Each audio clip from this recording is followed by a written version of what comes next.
Imagine being able to build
All right, all right, all right. Welcome back to the stage.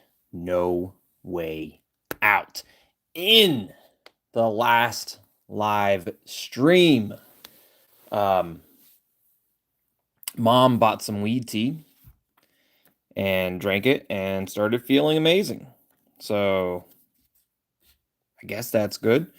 Bought a shit ton of gnomes and put them all around her garden, like 30 or 40. I don't know. It was a lot. Our ex, Alex, got even more jealous, starting to rethink her decision of breaking up with us in the first place, knowing that Robin, one of her close friends, actually is now eyeing us up as a potential suitor. And then, lo and behold, enter stage right. We have Lena, our super sexy coworker, also wanting to meet up, but not so much as a romantic partner, more so just to have a little fun. It seems like Lena went through a breakup as well with her boyfriend, and now she's just looking to have some fun. Doesn't want to get anything too serious. Doesn't want to get into anything too labely, and just wants to go out and have some fun. And hey, we're single and we're ready to mingle. So with without further ado, let's go ahead and jump right back into the stage. No way out. Uh, Welcome everybody to the stream. Eric, Bella, Vincent, Lyco. It's great to have everybody here. Yes, I did remember to put live chat on there, so I see everybody's chats coming in. So if you're here and you haven't said hi yet, be sure to put in chat, say hello. It looks like YouTube has a new thing where you have top viewers, those of you that you know do super chats, super stickers, engage the most in chat. You get ranked 1, 2, 3, 4, all the way down the list.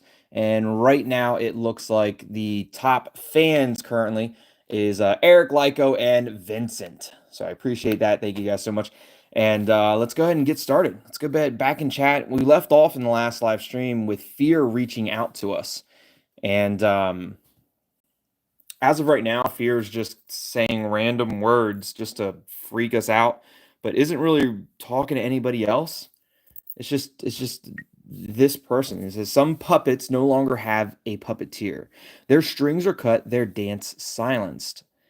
All that remains is the empty shell, rigid and motionless, just like you will end up soon. Are they talking about Charlie? Because Charlie is not just some normal puppet that lies around motionless, some empty shell. Charlie's real. Charlie's a real boy. Charlie is absolutely real. We're supposed to respond back to Fear. You're really sick. What do you actually want from me? Sounds like you're talking about someone you've lost. I don't know what you've been through, but if this is supposed to be a cry for help, I'm listening. Look, Fear, if you need help, Fear, I'm here to listen. I'm here to help you out if you need it. Who hurt you, Fear? Who did it? You don't understand what's happening. It's not about me, it's about you. You will lose them, one after the other. Then you will understand what it means to be left behind, like an empty puppet without strings, without life. Welcome to the stream, Janie. Welcome, welcome. And of course, we have this movie here that we cannot open unless we complete a mini game. But with that being said, have no fear. I am so good at these mini games that we'll just complete it instantly. I'm that good. And if you don't believe me, just stick around and watch. We are going to complete this mini game, this little video, this little hacking into it within like seconds. That's how good I am on these mini games. I promise you. But look, Fear's been in touch again. So Psycho got another encrypted file. Looks like Fear really means business. Puppet without strings and empty shells. The guy must be living in his own nightmare. Let's find out what's behind this file before we go hunting for answers. Time to wake Hans for his, from his digital beauty sleep. There's Hans 2.0 with his word limit that we know so well. Sleep mode ended. Who missed me the most? Oh wait, I already know. It's my favorite little man. Not me. Not me. It must be somebody else. It's not me. I don't think they're talking about me. I'm pretty sure. I'm not that big of a Hans fan. I'm more of a Charlie fan, given that I am Charlie. I voiced Charlie, so definitely Charlie all the way. But we missed you. I already had withdrawal symptoms. That's right. I missed shaking my head the whole time. Well, missing might be an exaggeration, but I've been thinking about you. We have been thinking about look, that's real. We've been thinking about Hans because we know that we have to reach out to Hans for this encrypted file. So I guess that's true. But missing Hans, definitely an exaggeration. That's better than nothing, isn't it? I'll take that as Hans. That's not what that means, Hans. Wolf sent me a signal, new file, right? I'm sure it's from your favorite or our favorite freak again. Am I right? Or am I? Well, it depends on which freak you're talking about. If you're talking about Crow, the Crow Man, then you're wrong because it's actually from Fear. But you're spot on. Another gift from our favorite Psycho. Unfortunately, yes, I have the feeling it's getting creepier every time. Exactly, the guy just won't go. It is from our favorite Psycho. I wonder who Hans says. I know it. My super genius AI brain is never wrong. So what is it this time? More creepy videos with dolls, or has he come up with something new? I just looked over at the counter for watching now, and we are at a perfect 69. Nobody join in and nobody leave. We cannot move. We cannot move from the watching now. Just nobody leave, but nobody join in right now because we're at the perfect number right now. Anyways, more creepy videos with dolls, or has he come up with something new? Hey, but Fear doesn't use dolls. Fear uses mannequins. That's different. That's different. J.K. Knight used dolls, and J.K. Knight wasn't a freak. It was just misunderstood. Another encrypted file, no idea what to expect. It's the usual scam, creepy, scrambled, and I hate it already. Wolf told me to let you do it, so come on, Hans. Show me what you can do. Let's do it, Hans. Show me what you can do, Hans.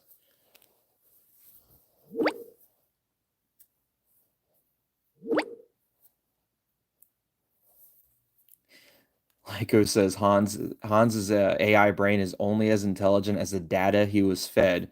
That actually that's incredibly true. Hans's AI brain is only as intelligent as the data that essentially Wolf has put in there. Now, if Wolf put a ton of data in there, then sure, maybe Hans knows things that we don't know. But that is very true. I mean, you could essentially make Hans like super dumb or incredibly smart. It just all depends on what we know and what we decide to put in. Wolfie, welcome to the stream. It's great to have you here. Wolfie says, "Hey TT, how's your night so far? Never had a bad night in my life, Wolfie. Thanks for asking. How about yourself? How's Wolfie's night going?"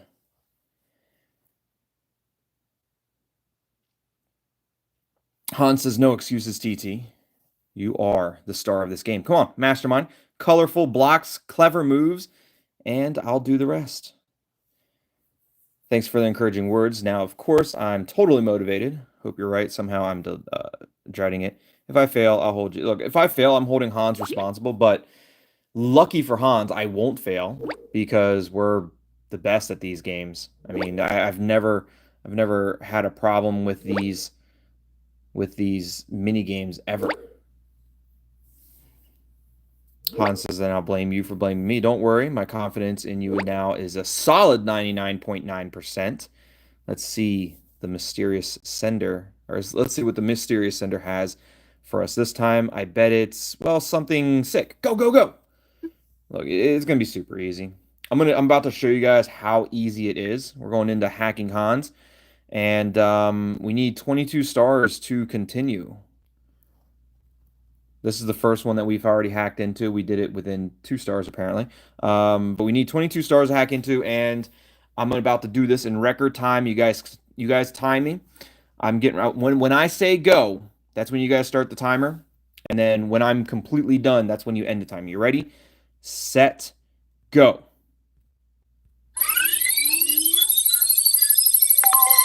Done. How was that? Pretty quick, right?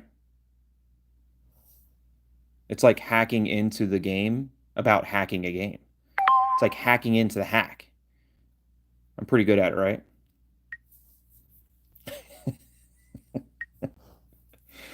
Holy cannoli TT. You've done it again. File cracked, video revealed, and who would have thought another creepy doll? Well, it's a mannequin, though. It's not necessarily a doll. Is a mannequin considered a doll? Would you consider a mannequin a doll? I guess kind of. It's just like a full-size doll. I don't know. I don't know if I would necessarily consider a mannequin a doll. But I can see how one could consider it. Wolfie says, "My night's going good. Just had some spaghetti for dinner and now relaxing." Let me ask you this, Wolfie. Was the spaghetti cooked today or was it yesterday's spaghetti so it's day old spaghetti? Because spaghetti is really good fresh, but day old spaghetti just has that something that just makes it so good. Love day.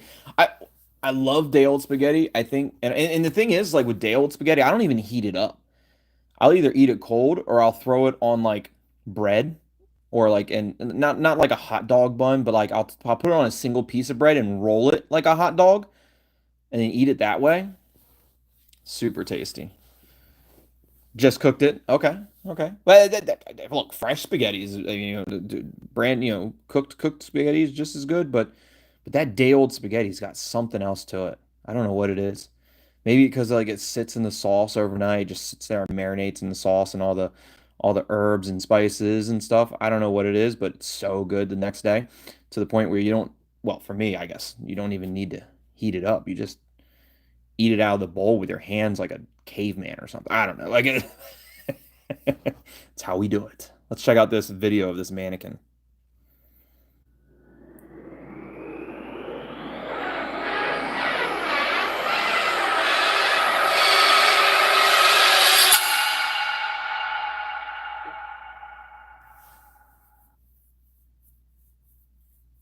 That's it.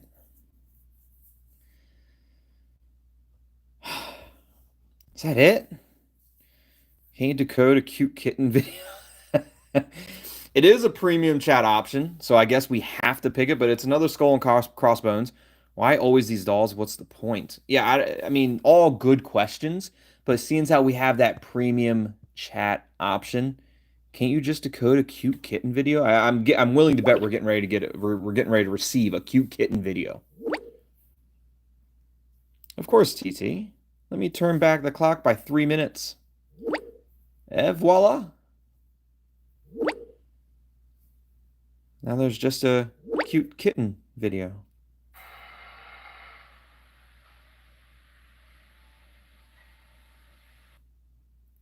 still, I feel like the mannequin behind the cute kitten was creepier than the mannequin in the actual mannequin video. Am I wrong for thinking that? I mean, that mannequin looks that mannequin looks creepier. Looks way creepier than this mannequin. Naked mannequin. For a mannequin hoe. Mannequin flutes.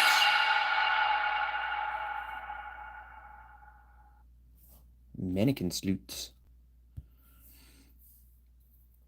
Hey, that's not funny. Another damn creepy doll. I do think the doll, the mannequin in the second video does look creepier though. And JoJo says the kitty's not that cute with the mannequin behind it. Well, you're supposed to not look at you're not supposed to look at the mannequin. You're just supposed to look at the cute kitty. Let's leave it with the kittens. Oh wait, a minute. In the video of Fear, there's another poster in the background, something with Amy Wee and then bang cut off. Amy Winehouse? I bet it means Amy Winehouse. Oh, that makes perfect sense because the other one was shoot, what was the name of the I can't remember the name of the other one. It was what the hell was it? Do we have the video of it? Probably on our home screen. I can't why am I drawing a blank on who it was before? Gallery. Videos. Uh where was it? This one right here. Yeah, the one in the back.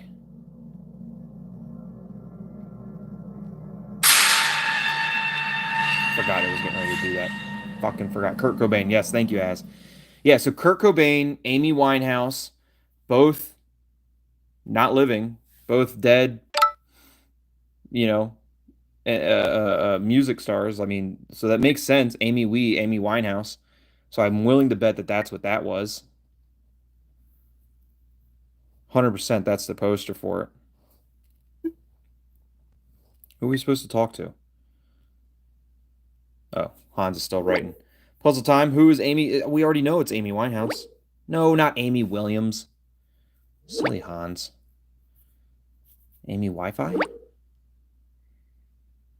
I Welcome to the stream, as and JoJo and Christina. Welcome everybody. It's great to have you here. I apologize for not saying hello before I actually read your comment. Yes, it was Kurt Cobain from Nirvana, 100%. But yeah, this is definitely Amy Winehouse. Is Fear making fun of bad internet, or is it too far-fetched? Do you have any idea, Master Detective? Yeah, I do know what it is. But I do know it's Amy Winehouse. It can only be Amy Winehouse. Who's Amy Winters? Successful artist, author? Amy Wild? I don't know who Amy Wild or Amy Winters is. Is it bad that the only one I know on here is Amy Winehouse? She was she was talented too. It's a shame that she is no longer with us. She was very talented. So Amy Winehouse, of course. Why didn't I think of that? Because you are only as intelligent as the data that they put in your AI, Hans. As we discussed already. It's good that I have you all-knowing little human. Should I hum another one of her songs, or are you going straight to Wolf with your discovery? I need as a premium chat option. I always have time for a little karaoke session, Hans. We will always pick the premium chat options every single time, even if the other options are better or make more sense.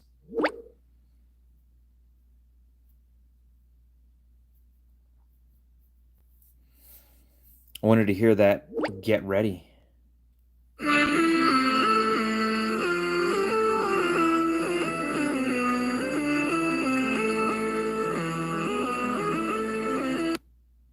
Which Amy song is that?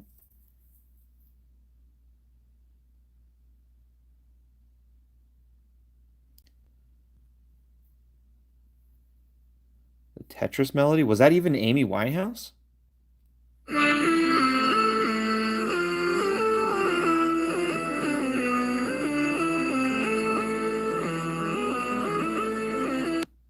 I mean, is that even an Amy Winehouse song? The Tetris melody? Oh, something went wrong. Yeah, no shit, it went wrong, Hans. Let's try singing. This is the automatic copyright filter. Whenever I sing something that is copyright protected, this music comes up. It's hardwired into my code. I can't help it. Actually, I'm trying to sing Amy Winehouse right now. It just won't work. But that was still a banger, right? Not, not quite, Hans. Um, but I look, I get it. I get why they wouldn't do that, and I kind of appreciate it because I don't need any copyright uh notifications popping up on my video, although it has happened plenty of times. These games sometimes they use copyright music, and then we get a little copyright claim. It's not a luckily it's not a strike, but it comes up as a copyright claim, and then you have to make decisions as to how you want to resolve it. Either you can go completely unmonetized with it and keep the claim on there. You can eliminate all of the sound, including what I'm saying right now.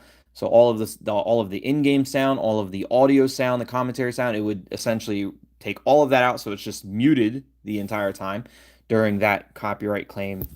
Or um, you can dispute it, and which is what I do most of the time.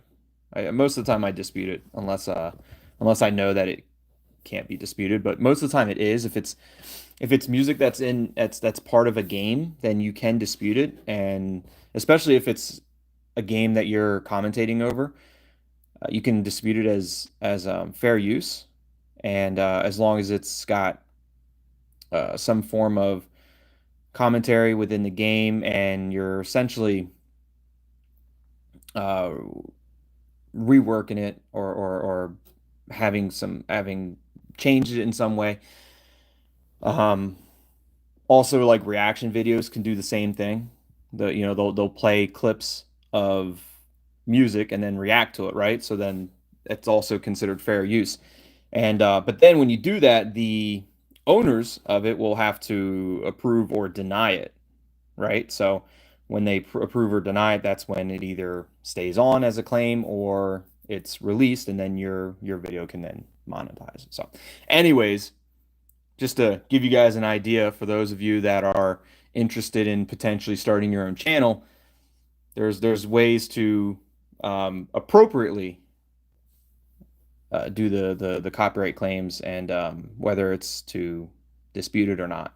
But it's always safe just to not put not have any copyright music or sounds, because even sounds, like certain sounds like a door creaking in a game could set off a copyright claim of somebody who owns this specific door creaking sound. So there's that, or like thunder, or certain lightning strikes and thunders. Like there's certain sounds that set off copyright claims too. So um, it's stuff to always be careful about. But there's things that you just can't change. It's out of your control, you know. So just thought that was fun, friendly, little bit of teaching moment there for you guys.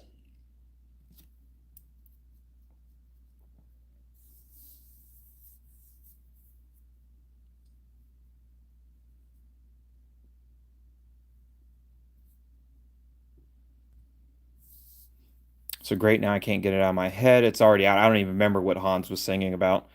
You must be joking. I would have preferred Amy. Yeah, I would have preferred Amy Winehouse. Let's be real. I'll take the copyright claim. I'll take the copyright claim to hear a little bit of Amy Winehouse. For those of you who don't know, though, we do have a Tongue Tied Games Spotify playlist. So if you'd like, you can always check out the Spotify playlist. I have a link down in the description. It's the Tongue Tied Games Spotify playlist where we have music that we enjoy, and it's music that fits the kind of atmosphere of Tongue Tied Games. And if there's a song that you guys think would also fit that atmosphere, you can send it to me, let me know. You can reach out to me on Instagram. A lot of you guys are already in my Discord, so you guys share music in the Discord channel of, or the music channel of the Discord. which a lot of times I'll listen to that, and a lot of times I just throw it onto the Spotify playlist because why not? It's always, a lot of times it's good music.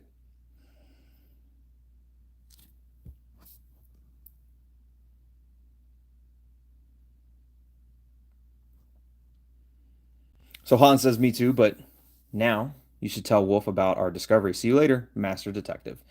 Yeah, let's go talk to Wolf.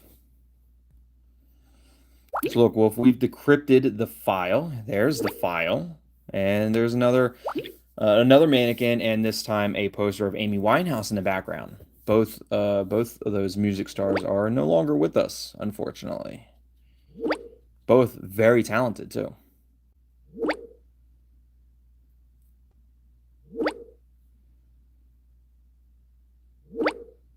So Amy Winehouse, I'm starting to recognize a pattern. There's a few similarities, like Kurt Cobain. She had Kurt Cobain. She had her battles with drugs and alcohol. Oh, like Kurt Cobain. Got it. Like Kurt Cobain, Amy Winehouse also had her troubles with drugs and alcohol, and she also died at the age of 27, incredibly, incredibly young, like so many other artists from the infamous Club 27. Premium chat option for those of you who don't know the Club 27.7. What is that exactly? Let's find out together. In the broadest sense, Club 27 includes a well-known musicians, or includes all well-known musicians who died at exactly this age. Kurt Cobain, Amy Winehouse, Jimi Hendrix, Janis Joplin, all icons whose lives ended tragically. Perhaps Fear himself as someone, or sees himself as someone who will soon join the club, as sick as that may sound. Or maybe he's going to make somebody else join that club. Maybe Fear is going to potentially call somebody else to join the club. You never know. That's a possibility too. So you mean he's planning to kill himself to join a club? That would be really sick. That sounds frightening plausible. But why does he send us such messages? If that's true, he must be trying to tell us something before he does it. Um, I think he might be adding to the Club 27, not for himself or herself, whoever Fear is, but I think they're going to make somebody else, they're going to force somebody else to join Club 27, like Sonic Rebel. How old is the lead singer for Sonic Rebel? If they're 27, that could be a huge clue that maybe that's where that's going. But if it is plausible that it's them that's doing it, then why would they send us a bunch of messages? It's exactly what I'm wondering. What does he really want? Pity? Attention? Or is he hoping that we will react and stop him? On the other hand, he said, you will lose them one at a time. This contradicts our theory. It seems more like a threat than a cry for help. That's what I think it is. I think he's trying to get somebody else to join Club 27. He's going to force somebody else to join that club. But yes, I also feel like it's a warning. Why is he targeting me of all people? It worries me.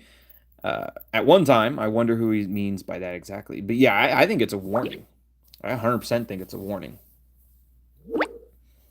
Welcome everybody who's lurking in the shadows and following along with the story of Stage No Way Out, just so everybody knows who is either engaged in chat or lurking in the background and just enjoying the commentary and enjoying the game.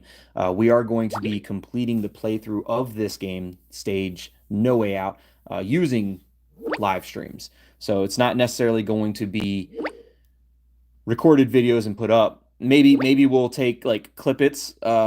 Maybe we'll take certain videos and re-upload them as small clips of the live stream. But essentially, the full playthrough is going to be done live on YouTube. So if you haven't already, go ahead and subscribe to the channel. Make sure you hit that like button, and make sure you turn on your notifications and your bells. So that way you never miss out on any of these live streams. So I also feel like it might be a warning, right? But the warning of what? Of him or of something we can't see yet? Who or what should we run away from? That is a big question. Anyway, as long as it's just message and scary videos, let's try to stay calm. I've received so many threatening texts in my time, the majority of which only came from harmless weirdos. Wait a minute, I have an idea. The remote tool that you still have installed could help us. Just to remind you, we used it to restore your deleted photos of Alex. Right, I've forgotten all about it. Good of you to remind me. I remember I was a mess. What next? I didn't even remember that. I don't even need restored videos of Alex. I've already forgotten about Alex. Uh-oh.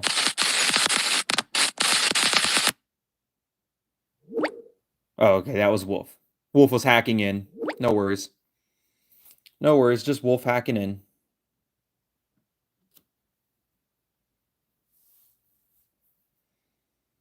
I quickly retrieved the ID from Fear. Okay. And what do you want to do with the ID? Thanks for asking. Thanks for asking, Wolf. Sure, help yourself. It's only myself. Right. Sure. Go ahead, hack into my phone, Wolf. You don't have to ask for permission or anything. I mean, you are a hacker. When do you ever ask for permission? Uh, could could have come up with this earlier. Yeah. So look, what do you want me to do with the ID? I mean, we've known Wolf long enough. We know Wolf's gonna hack into our phone. It's fine. It'll take a while, but I can try to locate the cell where this guy is at right now. Sounds good, but what if he realizes we're onto him? And do you think this will work? If he's that careful, surely he's taken some kind of precaution. That would be brilliant. If that works, we could get a huge step closer to him. Who wants to bet that this fear person is also very experienced in technology and hacking? Who wants to bet that that's also what's going to happen, and that if Wolf tries to hack in, Wolf tries to locate Fear, that Fear's going to know, and Fear's going to be one step ahead of Wolf. I feel like there's always that one character in the games that is just as good at technology as Wolf. Wolf loves hack bombing. Yes, Wolf does love hack bombing. Just randomly hacks into people's devices. So it sounds good. What if he realizes we're onto him? Yeah. I mean that's probably what's gonna happen.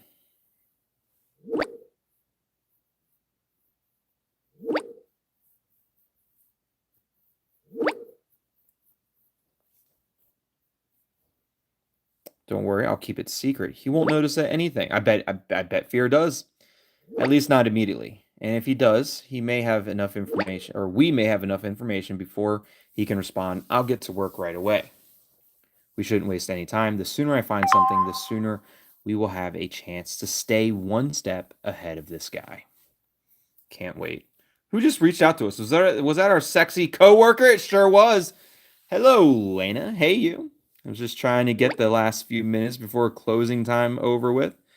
You won't believe it. Our colleague Peter actually asked me if I wanted to go for a kebab with him after work. Of course, Lena would say no.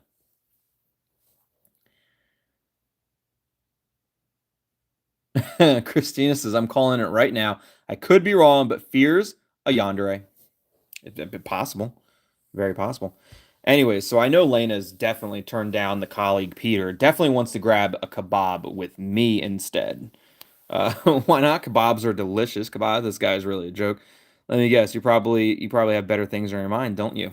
I bet Lena's got better things on her mind. 100%. But that's not my point. I would love to go out for a kebab with. See, I damn knew it. I knew Lena wanted my kebab. I knew Lena wanted to go out for a kebab with me. That's what I meant. It's not what I said. It's not about what I said. It's about what I meant. That's what I meant. But I wouldn't say no to either.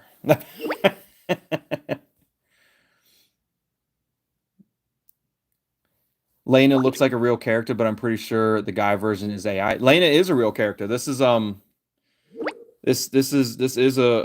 real person, and that is one of their actual Instagram posts.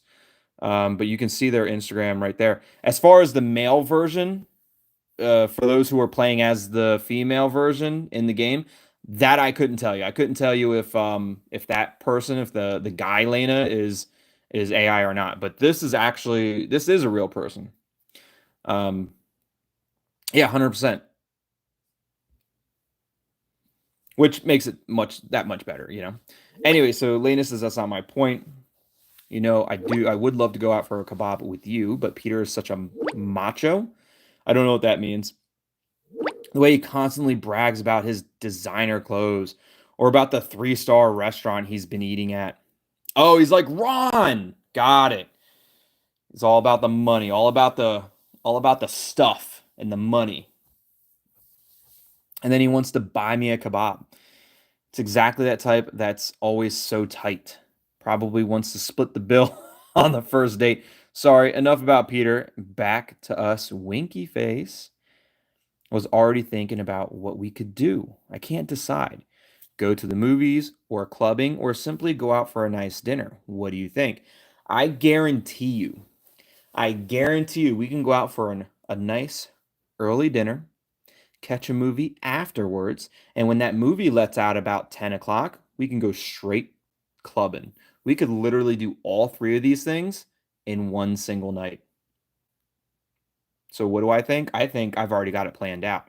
We can hit it up all three in one night. However, that does limit us to one night. So if we want to split it up, like one night we go out for a nice dinner, one night we go out for a nice movie, one night we go out for clubbing, then we got 3 nights.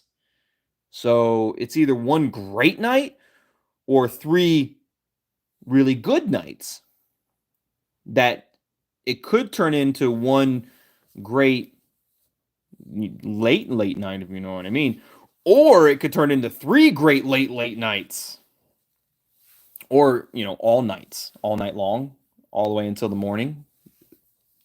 If you know, you know. But but I'm up for anything. Going to the movies and eating out sounds great, but clubbing is not my thing. If you feel like partying, let's go. I'm literally up for anything. Like we can do it all in one night, and I've already got it planned out. We can do it all in one night, or we could separate them to 3 different separate nights and do one each night. We could. I'm up for anything, 100%. As long as it has extra mayo. Kebab with extra mayo. Yep. Kebab with extra mayo. Have a kebab every night. We can go out and get something to eat, but then have the kebab later that night with extra mayo.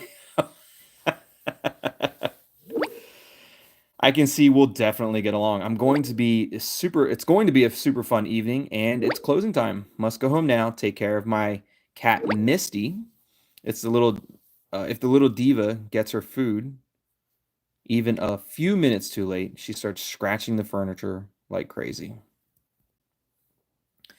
I bet a spoiled cat can be annoying. Oh dear, you better hurry. Feel free to send me a photo later, maybe together with you. Of course I'm going to say that. Of course we want the photo. Pixar didn't happen, am I right? Of course I'll send you a photo of the little one. If you feel like it, we can write a little more later. Think about it. Bye for now. I'm all up for writing with Lena, 100%. And now we got Niels. You won't believe it. The gas station is super scary. I have to record a quick video for you. It's not classically scary, more like modern psycho scary.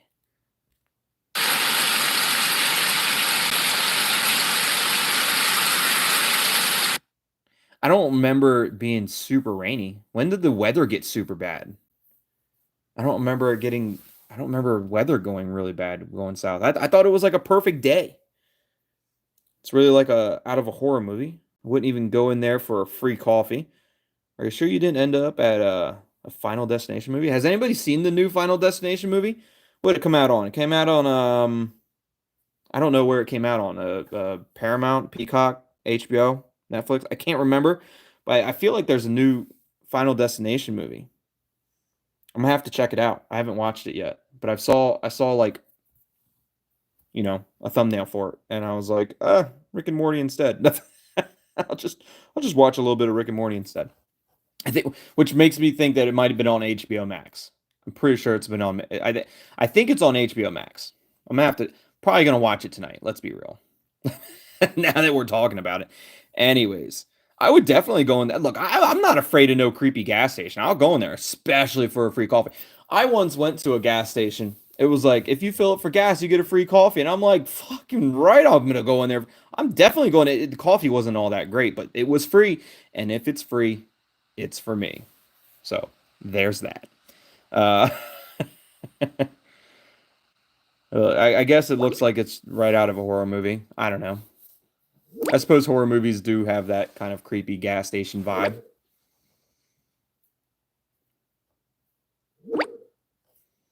Right? It's crazy. The fog is getting thicker and it's so quiet. Really eerie. And if I, as a hardcore horror movie fan, say something like that, then it must be really scary. The others all went in, but I prefer to stay in the car. If you're by yourself, why would you stay by yourself in a car at a creepy gas station? If everyone went into the gas station and you're like, nope, too creepy, I'm staying by myself alone in the car, yeah, you're definitely the first one to go. You're getting dragged out of that car, and then when your friends come out, they're gonna all not even notice that you're gone. Otherwise, our things will suddenly disappear. Like Niels. Niels is probably gonna suddenly disappear. Sophie also dared to go in, by the way. Let me guess, Ron is looking after it probably. I hope she has plan B in case the gas station attendant suddenly becomes a serial killer. I thought I thought the plan B reference was because of Ron too. Uh, that's that's never mind that. I'd rather think she didn't want to stay alone outside with Herbert. Look, I'm guessing Ron's probably looking after her, and you didn't see it, but I put up air quotes.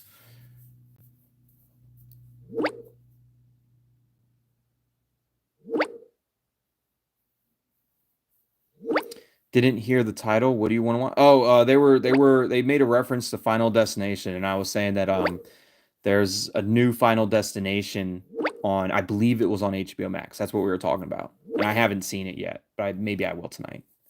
Cause I like those Final Destination videos. It's not so much that they're scary; it's just like wild how they pull off the crazy deaths of the characters. You know. So unbelievable. Ron still thinks he's about to get engaged. The thought is almost as creepy as this area, but seriously, this whole road trip could easily be the script for a horror movie, right? There is also a sign with last gas station before spring breakout, just like in every horror movie that plays in the boonies, the last gas station for miles around, and then they'll start disappearing one at a time. Kind of like what Fear said, one at a time. I just hope the others get out in one piece. Except for Ron. Ron can be the first to go. Who can be left in the room with the gruesome relics? To be honest, I'd like to know what's going on in there right now. It would be nice if someone from the group would get in touch now. To be honest, I kind of want to know what's going on inside the gas station. It's probably just a normal looking gas station. They walk in, it's just a normal gas station. They're probably grabbing their sodas, their honey buns, a candy bar, whatever, normal gas station food things. Maybe a hot dog that's been on the hot dog roller for 6 hours. Probably grab one of those. Probably looks like a Slim Jim now. And then they just buy that. I don't know. Let's switch to the group and see what the others have to say. I'll go first and ask if everyone is still alive. Don't worry, if it gets really spooky here, I'll be the first to find the escape route. I have some experience in how to escape a serial killer with an axe, thanks to my large horror movie collection. That's a legit collection. It's got literally everything.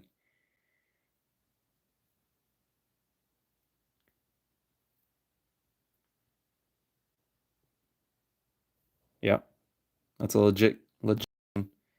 Holy crap, that's almost a horror trip around the world. Looks like the next movie night will be at your house. I knew you loved horror movies, but I didn't know you were so hardcore. Look, it looks like Niels is going to be hosting the next horror movie night. Mayo, welcome to the game. Which game is this? This is called The Stage, No Way Out. This is a game by the developers of Reality Games.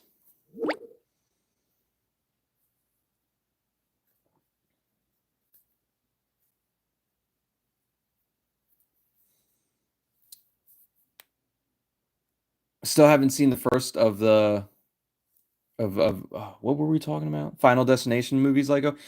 Janie's right. Yeah, the first one is responsible for a ton of people who will never drive behind a tractor trailer with a bunch of logs, a bunch of tree logs hanging on it. Because in that first one, that tree log went straight through the uh, the windshield, crushed the person. Yeah, wild, right?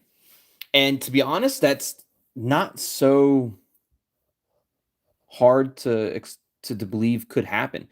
I remember reading about a case where there was a metal. I don't know if it was a crowbar or if it was a tire, a wrench or something. It was something metal on the road. It got kicked up by a car, flew through a person's windshield and through their head, and the person lived. But because it went through like their frontal lobe of their brain, it completely changed their entire personality. But they lived, but it was just like this metal piece. I don't remember if it was a crowbar or one of those tire wrenches that you would use to change the tire on your car, but it got kicked up in front of the car and it went through their windshield and went through some guy's head. Like something like that, that had to have happened so fast you wouldn't even know. And that's like that actually happened. So these Final Destination videos, like some of this stuff is definitely plausible.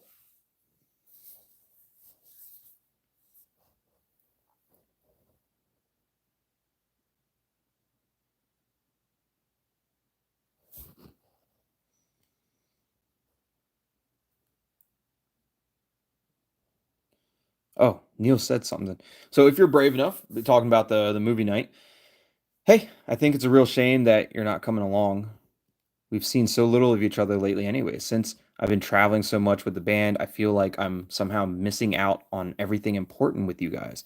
To be honest, sometimes it feels like the band is more important to you than us. Ooh, that's harsh.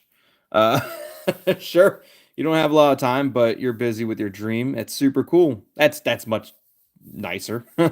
We'll catch up on everything when you have more time again. Look, it's super cool that Niels is catching up on his dream.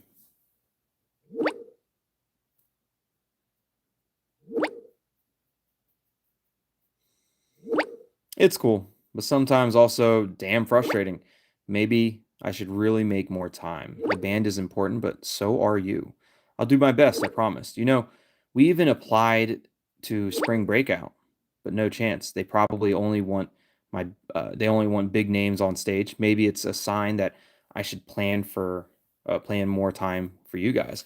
If they were smart, they would have just brought Niels' band on there. But anyways, so that also makes me think that the festival director who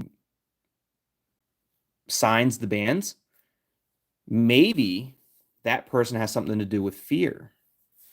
Maybe whoever the director is that signs the bands for the festival has something to do with fear because they're putting in motion as to which bands are going to be on stage and who's going to go missing, and I don't know. That's just a theory at this point. But come on, you got this, Niels. You just have to keep going. The spring breakout is the real deal.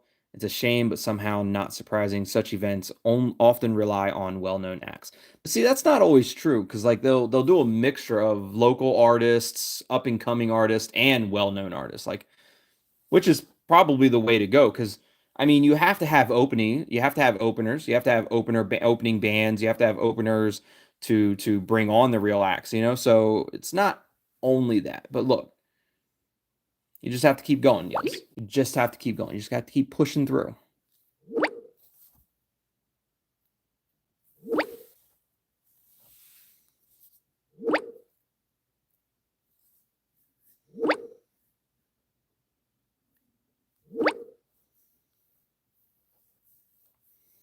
Thank you, that really means a lot to me. Maybe it really is only a matter of time before my name is on a big poster somewhere. But before we get completely carried away, let's see what the others are up to. Maybe there will be drama at the horror gas station after all. So Niels is now messaging the whole group, the spring breakout group. Says, hey, how's it going? Is the gas station just as scary on the inside as it is on the outside? It's time for a little update. We've already imagined the scariest scenarios. Greasy gas station attendant, flies on the snacks. Yeah, anything like that?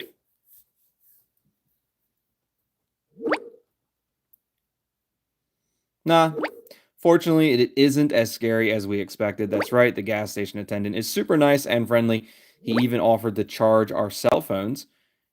He has one of those quick charging stations, so practical. And he offered Ron 6 different types of pizza and added free extra toppings. Normally, I don't touch that cheap fast food stuff, but the pizza deserves a Michelin star. By gas station standards, of course, the gas station attendant says he's stoked up because he's expecting a huge rush for the festival tomorrow. Nobody around here would have expected such a huge event. And he gave me free coffee. See? Could have went in there for free coffee. I would have preferred free beer. Okay, that might be true, Jimmy, but you can't look away at free coffee. Free coffee is nice too. But it sounds like the gas station's pretty nice on the inside. Got good pizza, giving free toppings, free coffee, no free beer. But maybe that's just against the law. Can't really. Maybe you just can't do that. I don't know. But are you sure there isn't a secret trap door leading into a cellar somewhere? Sounds great. Nice staff, good pizza, and coffee on the house. Great, you're having a good time. I'm still sitting here waiting for a sign of life. Yeah, no, I think it sounds great on the inside.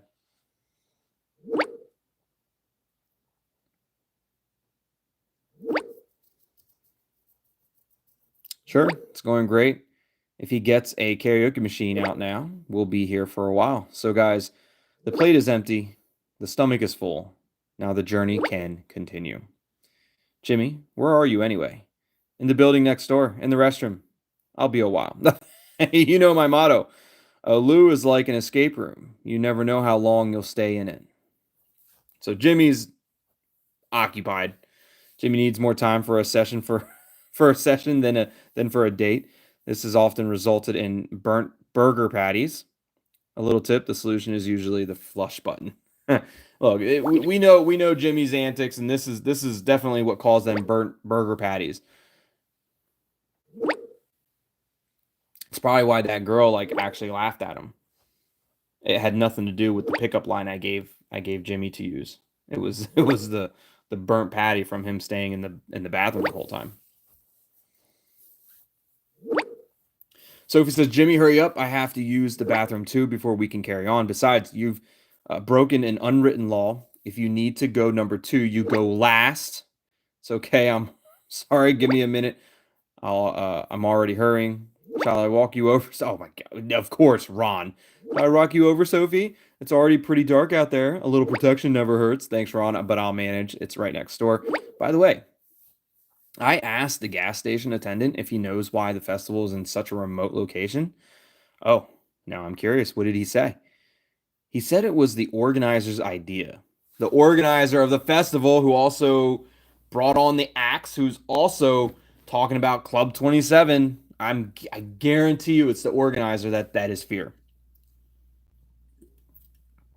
Anyways,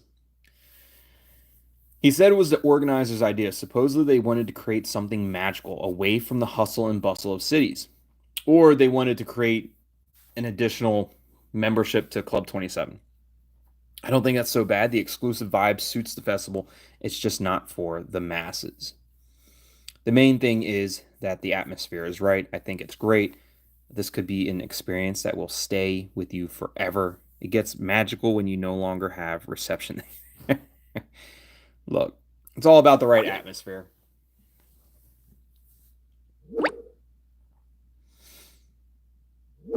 Camlaw, welcome to the stream. Great to have you here. How is Camlaw?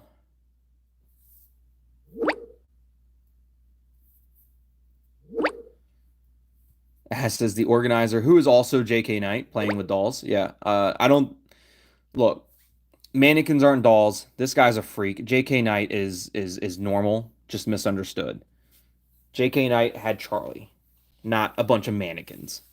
J.K. Knight would never stoop so low to use mannequins. Let's be real.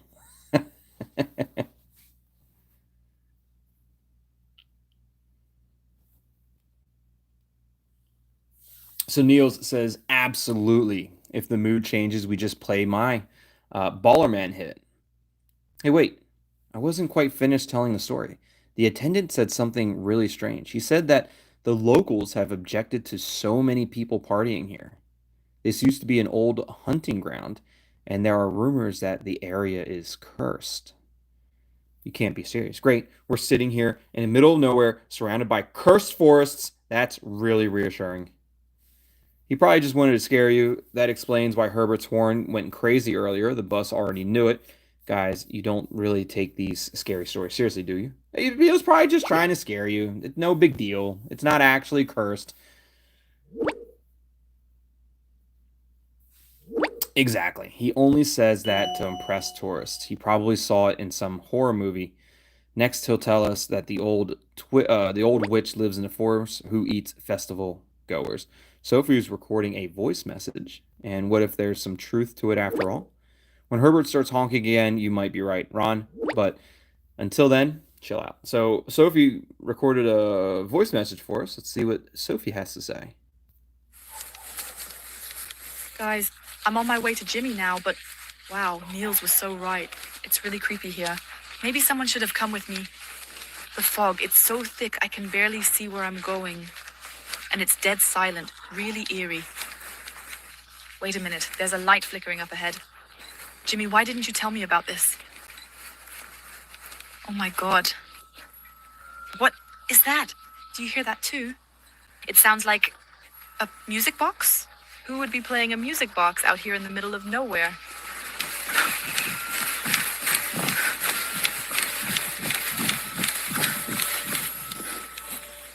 I think I'm at the building now, but there's no sign of a restroom or anything.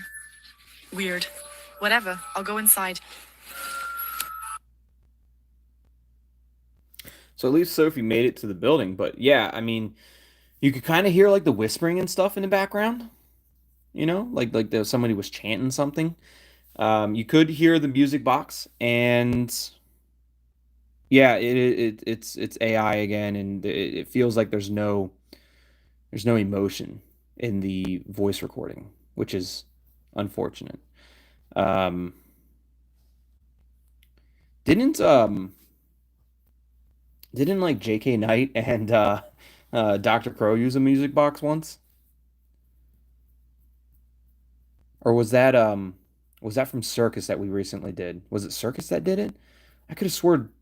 I know J.K. Knight used a record player. Not J.K. Knight, Dr. Crow.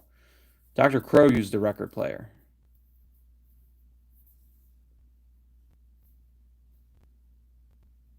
Why is she going to the noise? No, well, I think Sophie was going to the building that Jimmy was in.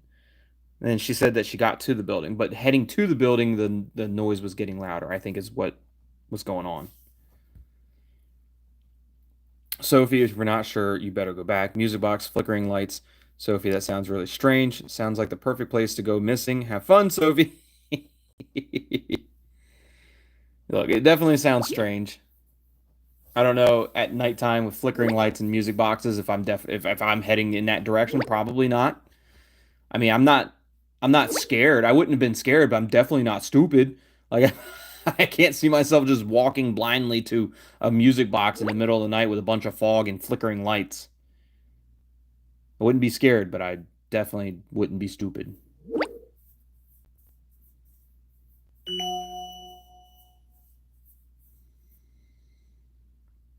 Alex, this tongue tied is right. You better come back.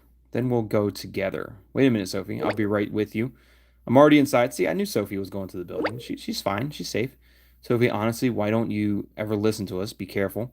And if there's a creepy guy with a mask, give him our love. Yeah, I mean, it might just be tongue tied. I mean, I wouldn't consider myself creepy, but if there's just a normal guy in there with a mask, right? Just give him our love because his name might be tongue tied, so that's a possibility. Guys, this is definitely not a restroom. I'm in some room, and it's pitch dark. Wait, there must be a light switch somewhere here. Oh, there it is. Wow. Guys, you have to see this. Okay, so maybe she's not safe. I mean, maybe she did go towards the sound. I thought she was still going to the bathroom. Maybe she got lost in the fog, like in Orphans, where they went out into the fog and just got essentially like warped into a different, completely different area. And so now that she warped into a completely different area, she can still communicate with us, but she's just not near anybody else. She's just gone. She damn portaled somewhere else. I don't know, but she said we got to see it, but I don't know how we're supposed to see it if she doesn't send us like a video. Sophie, what's going on? Please tell us you're okay. If there's blood on the walls or a doll waving at you, then run and run fast. But look, Sophie, what's going on? Just send us a video or a picture or something.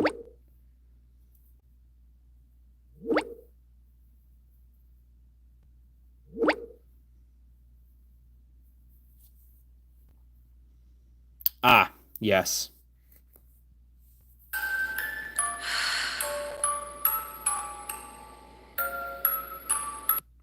At least they're not fully naked this time.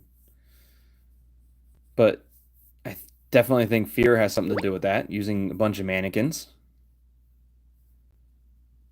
She's in the back room. She got portaled to the back rooms. That's probably where she's at. It's creepy. The hell, those dolls again. Sophie, are you sure this isn't some kind of prank? Better get out of there. The attendant certainly won't like you snooping around. Um, yeah, why are we dealing with these dolls again? That's not good. Damn mannequins. Hmm. Again? Have you hidden a few in the cellar too? Honestly, who comes up with the idea? Oh, Sophie's calling. Guys, I'm gonna make a quick call. This room is super creepy. Perfect for our memory video. I'll take a few shots here. If we're going to do it, let's do it right. Seriously, guys, this room looks like something out of a nightmare. Oh my god, fuck. The door! I'm locked in here. Guys, what's going on? What was that? Guys, help!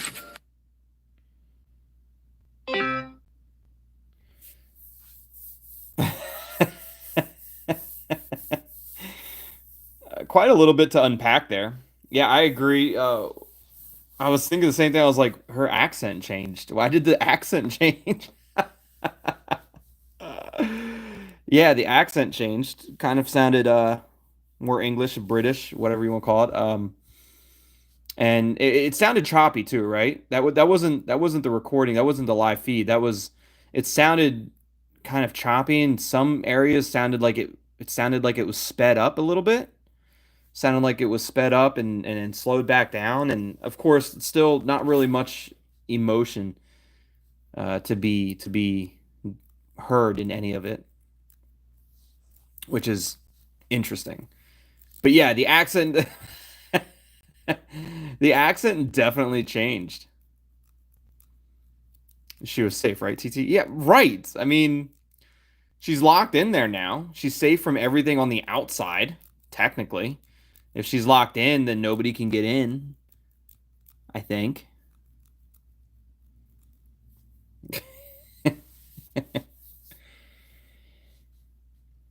Alex is honestly, who comes up with this absurd idea of simply playing a music box at night? I'm curious what the attendant has to say. Damn, someone get to her now. Ron is probably already running there. What the hell is happening? Call for the attendant immediately. Maybe he has the key. Look, somebody just get to her. Where the hell's Jimmy? Jimmy supposedly had never left, right? Ron said, "I'm already on my way." Ron, wait for us. We don't know what's going on. Sophie, please knock on the door and shout loudly so we know what everything is, so we know that everything is all right with you. Damn words. Jimmy is recording a voice message. The voice message words are eluding me. Oh God, what if it's the psycho? Damn, I don't want to die here, especially not in such a godforsaken hole. What's Jimmy got? Jimmy should still be there, right?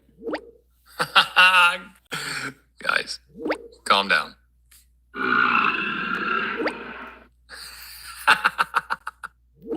It was Jimmy the whole time. I told you she was safe. Safe and sound. Jimmy was just playing a prank. It's all good. Just for our memory video. It was you. You've just about driven us all mad here, Jimmy. Jimmy, you idiot. You're so dead. Never do that again. Do you remember Sophie the last party? You topped my burger with extra mayo. With this chip from the hot chip challenge. Ooh. You know what? You know what? Jimmy's got a point. I don't think we can be mad at Jimmy anymore. That look, now they're even. He scared the shit out of Sophie, and Sophie gave him the one chip challenge on his burger. So you know what? Even Stevens, 2 million Scoville units, almost died. Now think of it as a little revenge for the culinary murder attempt. You know, Sophie, you really did that. No wonder Jimmy's taking the piss out of you right now. Maybe we are British. I mean, who says taking the piss out of you other than the British people? So maybe we're supposed to be British. Lyco, do they say that in Germany? Taking the piss? I've only ever known that to be like a British thing to say. Jimmy, that was still totally exaggerated. Sophie almost had a heart attack. I look, I'm with Jimmy on this one. You know, I love my cousin and all, but I'm with Jimmy on this one. I'd say you two can call it quits now. Yeah, I'd say they're even. Maybe that's the case. But no wonder Jimmy's taking the piss out of you. Extra mayo for Jimmy. I told you that was a real bodily harm. How many times, Jimmy? I didn't know the chip was so extremely spicy. Anyway, you can't compare the two. A little spice in your burger makes you tougher, but a heart attack in a scary room. You can compare the two. You can compare it. I've never had the one chip challenge, but I've seen videos of people eating it and it doesn't look fun.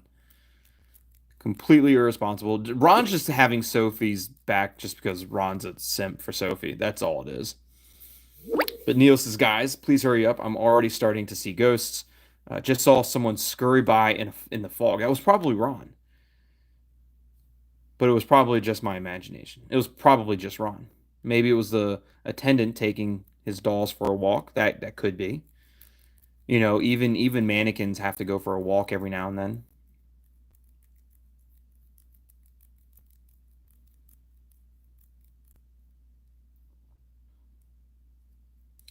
Lyco says, not exactly like for that. Can't really remember the translation for taking the piss.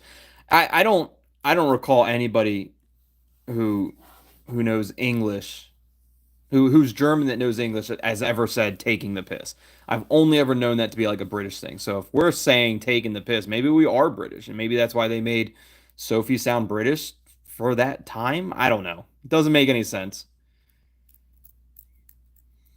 The spicy chip seems worse than the mannequins, right? I agree. I mean, the spicy chip probably lasted a lot longer than the little fright that Sophie got, you know? Are you sure? What if someone really was sneaking around? Or Jimmy is already planning the next prank? But look, the attendant was probably just taking his mannequins out for a walk. You have to get them exercise or else they get restless. They do need to go for walks as well. Janie says, I think we're the only ones who phrase it like that.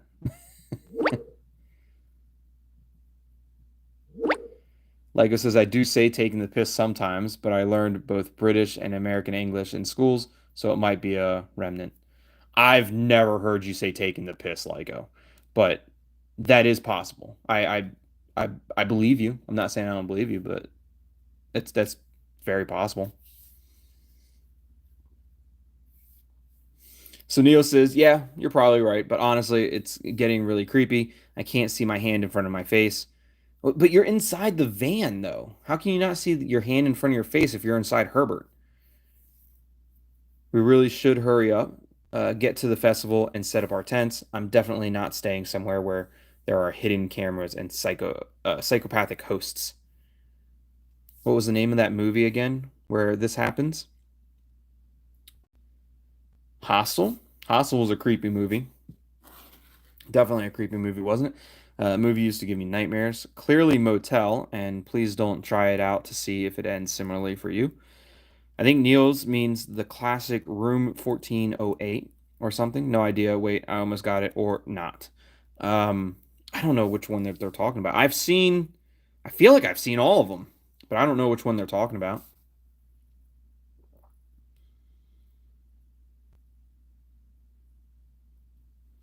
Oh, hidden cameras and psychopathic hosts. Okay, that was not room 14. I think it was motel because they had like hidden cameras throughout the rooms and they had hidden entry, like hidden doors and hidden entryways and stuff like that. Don't worry, I have zero interest in finding out if our adventure here will be just as scary. I agree. The gas station may have good pizza, but the atmosphere, creepy. Guys, enough with the horror stuff. I'm sure Sophie will laugh with me again. Hopefully. You will pay for that, Jimmy. But see, Sophie, now you're like now it's just gonna go back and forth. Who can one up the other? I feel like you just gotta let it go, Sophie. You got him with the one chip. He got you with a little bit with the mannequins in the bathroom. I think you just let it go. Now it's getting serious, Jimmy. Sophie's pissed off. Sophie's taking another piss. Or maybe that's not how you're supposed to say it. Jimmy, I don't think she'll laugh again until you give her free burgers for a year. I'm out before Sophie completely explodes. See you. Look, I think you just need to give Sophie a free burger. Maybe not for the year, but maybe just a free burger.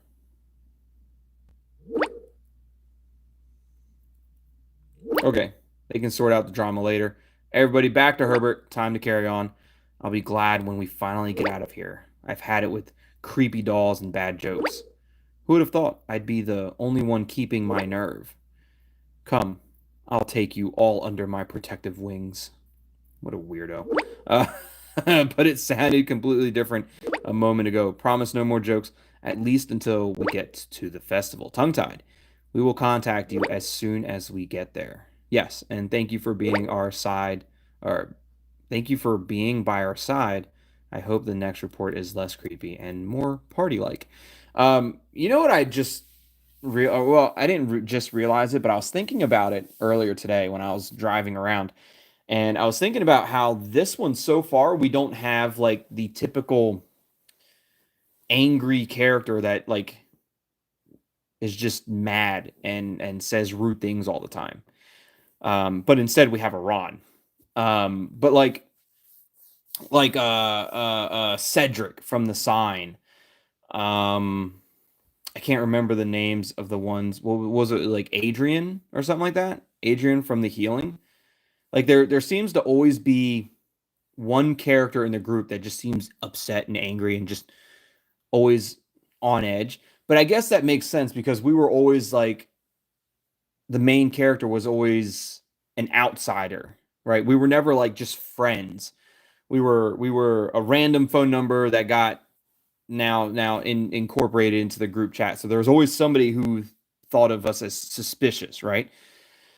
But in this scenario with the stage, we're actually a friend. We've been longtime friends with everybody. So as the main character in this one, we are friends. So there's not really any reason for anybody to be suspicious of us.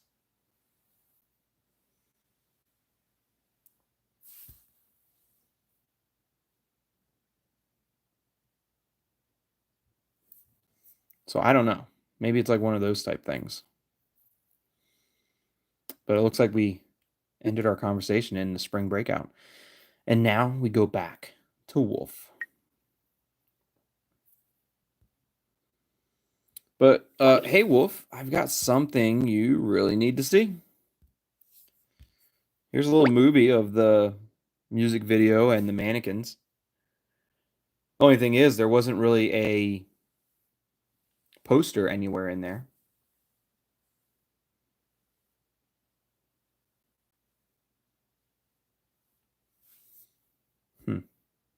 So we discovered this room at a gas station very close to the festival. But I mean, obviously Jimmy didn't set up these mannequins. Jimmy just locked her in. One more thing, the gas station attendant said that the area around the festival used to be an old hunting ground and there were rumors that the area was cursed.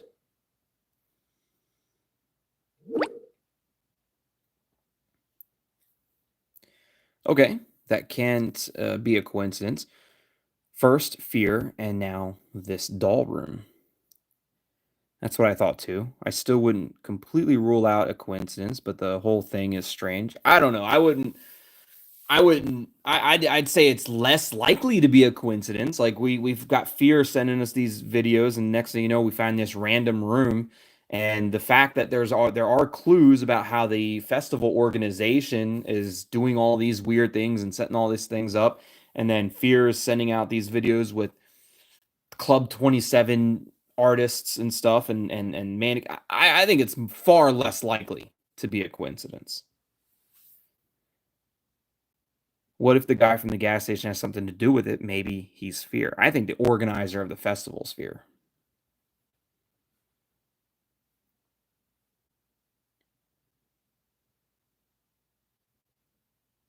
The whole thing is definitely strange. I guess there's a possibility it's coincidence, but I highly doubt it.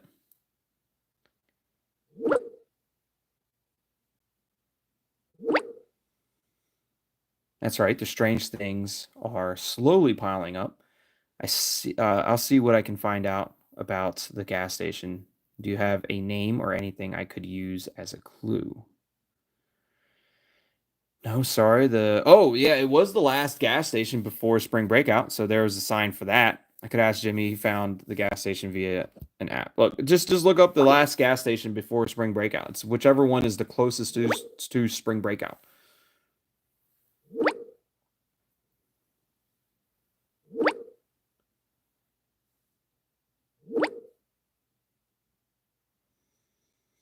All right, maybe that's enough. I'll see what I can find out about the area and the owner of the gas station. At some point, the pieces of the puzzle will fall into place.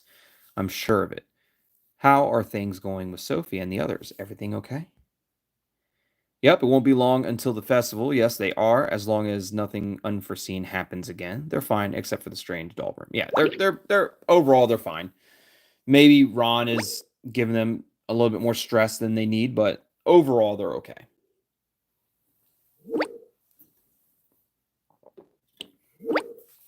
Let's hope for the best. By the way, I couldn't find anything else unusual about the festival apart from the fact that the visitors are going crazy with anticipation, especially the fans of the Rebels. Okay, I'll start digging. Let's see what secrets the gas station is hiding. And then Ron is why is Ron testing? What is he testing? I freaking Ron. Give me a few minutes. I'll get right back to you. What's Ron testing? Oh, testing spring breakout. What are you testing for, Ron? 1, 2, 3, you're on air. Do you want to say hello to anyone?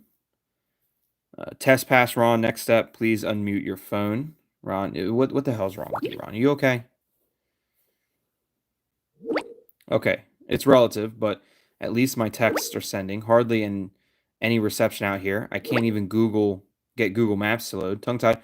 We're officially in the middle of nowhere. Okay, so they're just out there in the middle of nowhere. Wasn't sure if their texts were sending or anything. Didn't have any signal, so they weren't able to talk to me apparently. So now all that's missing is a few hillbillies asking if you're well marinated. Gross. Could you imagine? Could you imagine if you're in the middle of nowhere and some hillbilly came up to you and was like, how you well marinated? Like, what kind of question is that? What level of marination are you at right now? I need to find out if you're well marinated. Gross. I'm sure Ron probably asked Sophie. I'm sure Ron probably asked Sophie if she's well marinated. Super weird, super gross. You well marinated. Uh, no reception, darkness, remote area. You're busy collecting all the horror movie cliches. I imagine it like this: wolves, guys with chainsaws, and scarecrows staring at you. Well marinated with. You got that well marination with that extra mayo. Gross. Hitting all the horror movie cliches for sure, especially the well marination. That's weird. I've never heard of somebody being called well marinated. I'm gonna have to start saying it though. It's gonna be super weird, but I'm gonna have to say it to somebody, see how they react to it. Hopefully it doesn't ruin a friendship. Hey, you well marinated?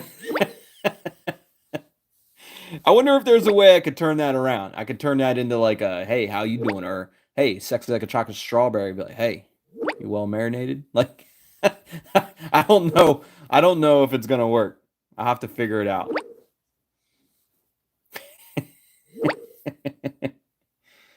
Sexy like a chocolate covered strawberry. How well marinated are you?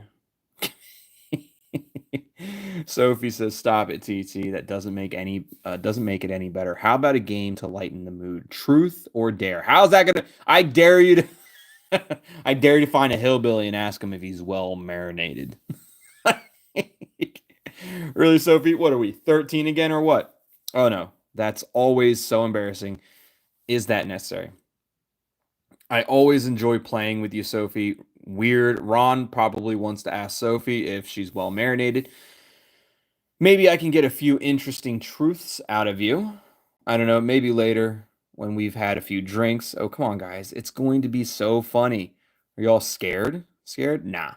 But I can see it coming. I'll be the one who has to do something silly in the end. Then just take truth every time, Robin. Okay. Now I'm curious, maybe it will be funny after all. And who comes up with the questions or tasks? Our guest of honor, of course, Tongue-Tied. You are our game master and may ask the questions or tasks.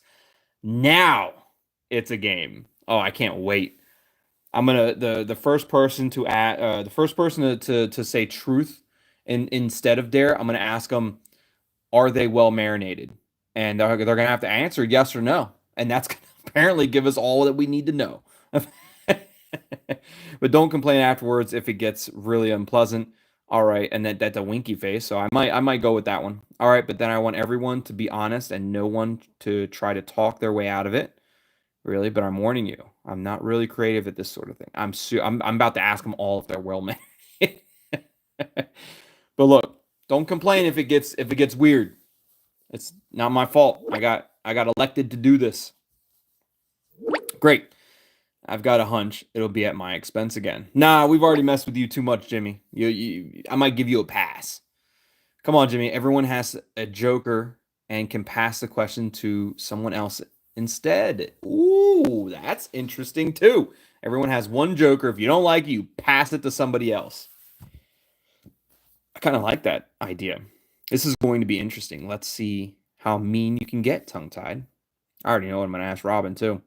Hey, Robin, you well marinated?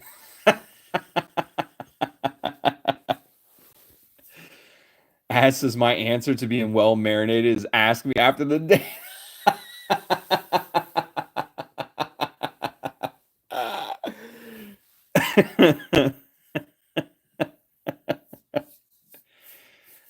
Whew, sheesh, mama. Mean, not me. Or maybe I am. You're in for a surprise. Oh, I can be really mean. Don't worry, I'm just going to tease you. Oh, you know what? I'm just going to tease you a little.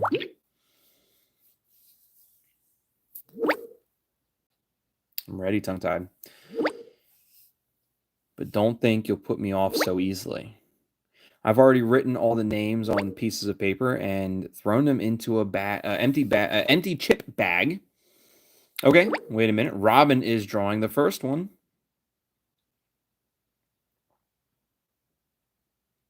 What are we getting, Robin? And what are we getting, Robin? Jimmy, it's your turn.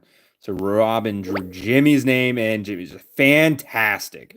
It's exactly what I saw coming. Honestly, it's not fair. Tongue-Tied knows all my most embarrassing stories. I bet he makes me spill one of them, one of my worst secrets. Nope, I'm not taking the risk. I'll take the dare. Have mercy, Tongue-Tied.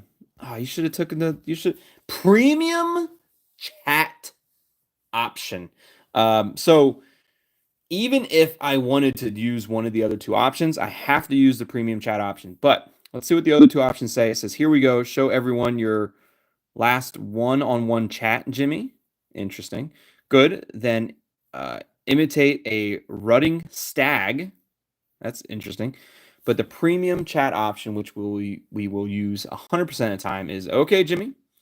Sophie will paint a work of art on your face, including a photo as proof. That's actually, you know what? I would, if I was Jimmy, I would trust Sophie to do a legit face painting or whatever they want to call it, work of art on the face. Like I feel like Sophie would not do anything too mean to Jimmy, you know. But if it was Ron that had to get a work of art on his face, I guarantee that would be amazing. It would be hilarious. But premium chat option every single time. Asks, I love this premium option because I already knew what it would be. Yeah, so premium chat option, Jimmy. Sophie will paint a work of art on your face, including a photo as proof. Now you can take the dare, Jimmy, or you can pass it off to Ron and see what really is funny. You know, I guarantee Sophie would put something really good on Ron's face. That would be hilarious. Jimmy should pass it to Ron. I said, what? I thought you were my friend, but tongue-tied, you decide. What should I put on? Oh, what do we put on Jimmy's face? A cute cat face or a funny clown or what else? How about a rocket? You know, one with two engines at the bottom. Or maybe Jimmy passes it on to Ron. Brilliant idea. Please do that. Alex loves a rocket. Wait a minute. What do you mean by a rocket? Maybe Jimmy passed that on to Ron. Jimmy's a bit slow, but sometimes it's better to be just surprised. Okay, Sophie, grab your makeup bag. I've decided on... Oh, so we do have 3 options. The cutest cat face the world of burger sorts has ever seen. A funny clown fits perfectly to Jimmy's flirt show from today at noon, right? Because Jimmy was terrible with the flirting.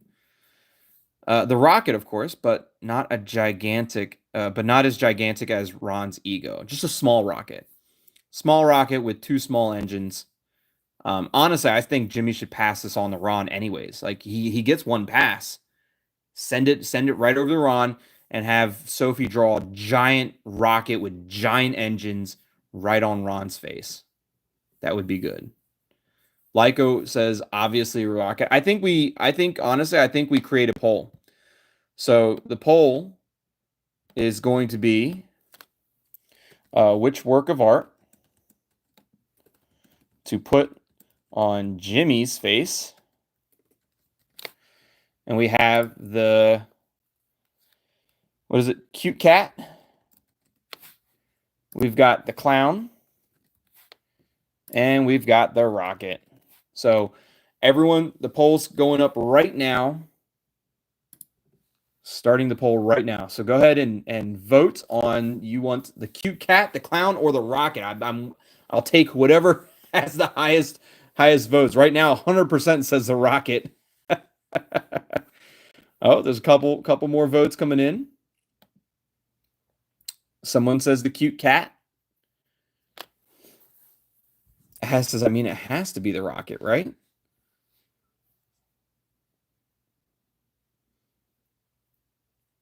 Go ahead and make your votes. Cute cat, clown, or it is no votes for the clown yet. We got a couple votes for the rocket.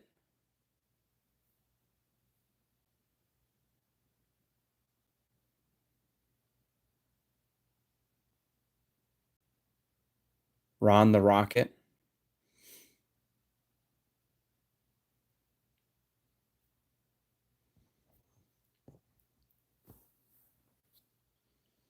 So far, the rocket has the most votes. 75% of all votes has gone to the rocket.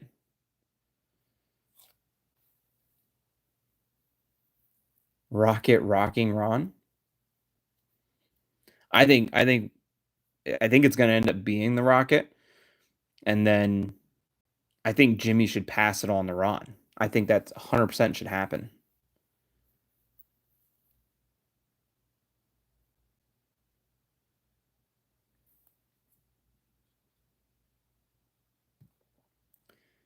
All right, we are going to end the poll in 5, 4, 3, 2, 1.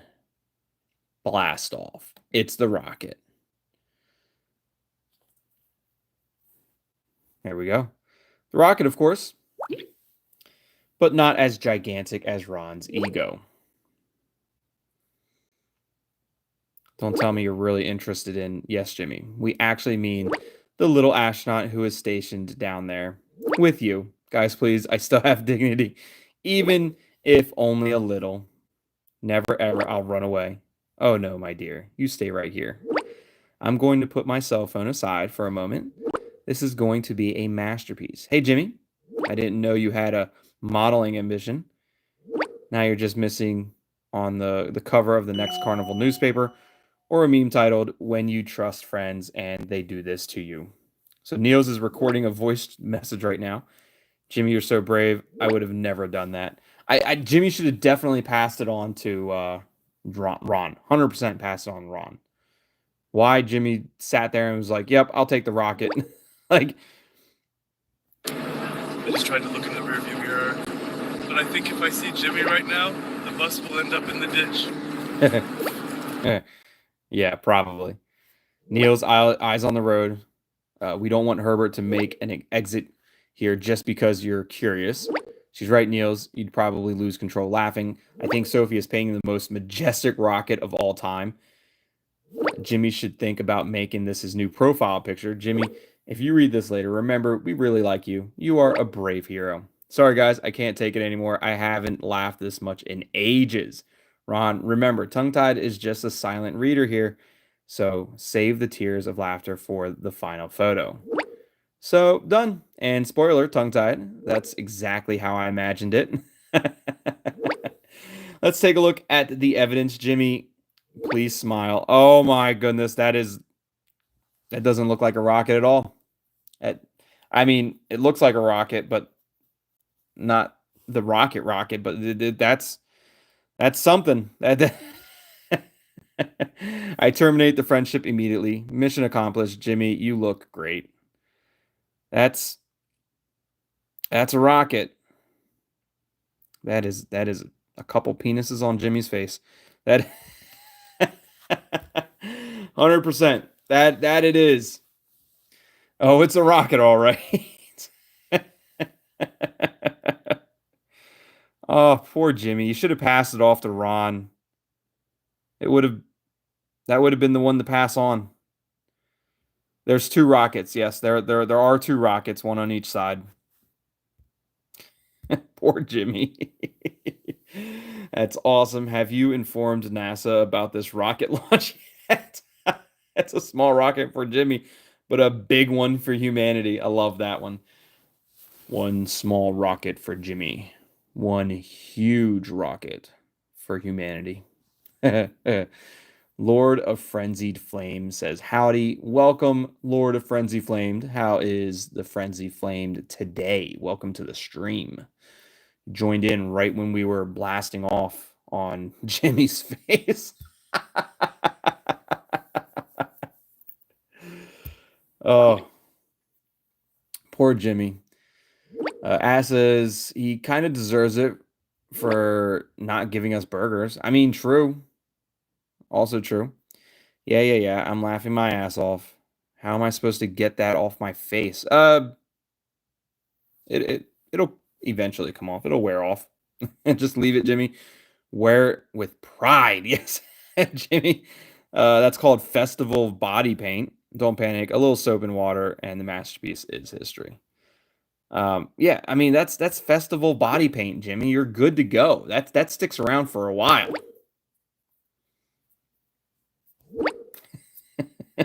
Really now? I feel more like Festival of Embarrassment. Anyway, before you think of anything worse, let's get on with the game. Guys, I think this is going to be even funnier than I thought. Okay, Jimmy, we'll draw the next piece of paper. And it is... Dun, da, da, da, Sophie. It is Sophie. All right. I choose truth. You're choosing truth, Sophie? Oh, after you drew 2 little rockets on Jimmy's face, and then you're gonna choose truth. But okay, Sophie, what's the latest entry in your Google search history? How to draw a rocket, probably. Share your most embarrassing moment. Okay, who in the group would like to? Who in the group would you most like to spend a spa day with? Sophie will probably say Robin, so that probably isn't anything. Do we want to know the embarrassing moment or the Google search history? Which, to be honest, the Google search history might actually be super boring. It might just be like, oh, Pinterest pictures of a cat or something. I don't know. So I think just having Sophie share the most embarrassing moment would probably be enough.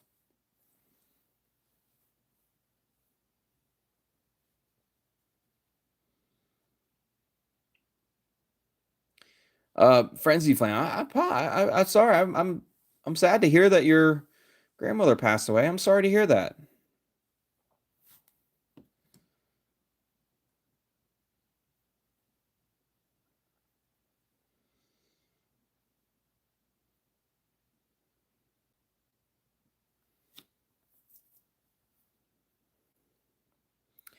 What do you think, Chad? Should we go with the embarrassing moment? I think that's the best one.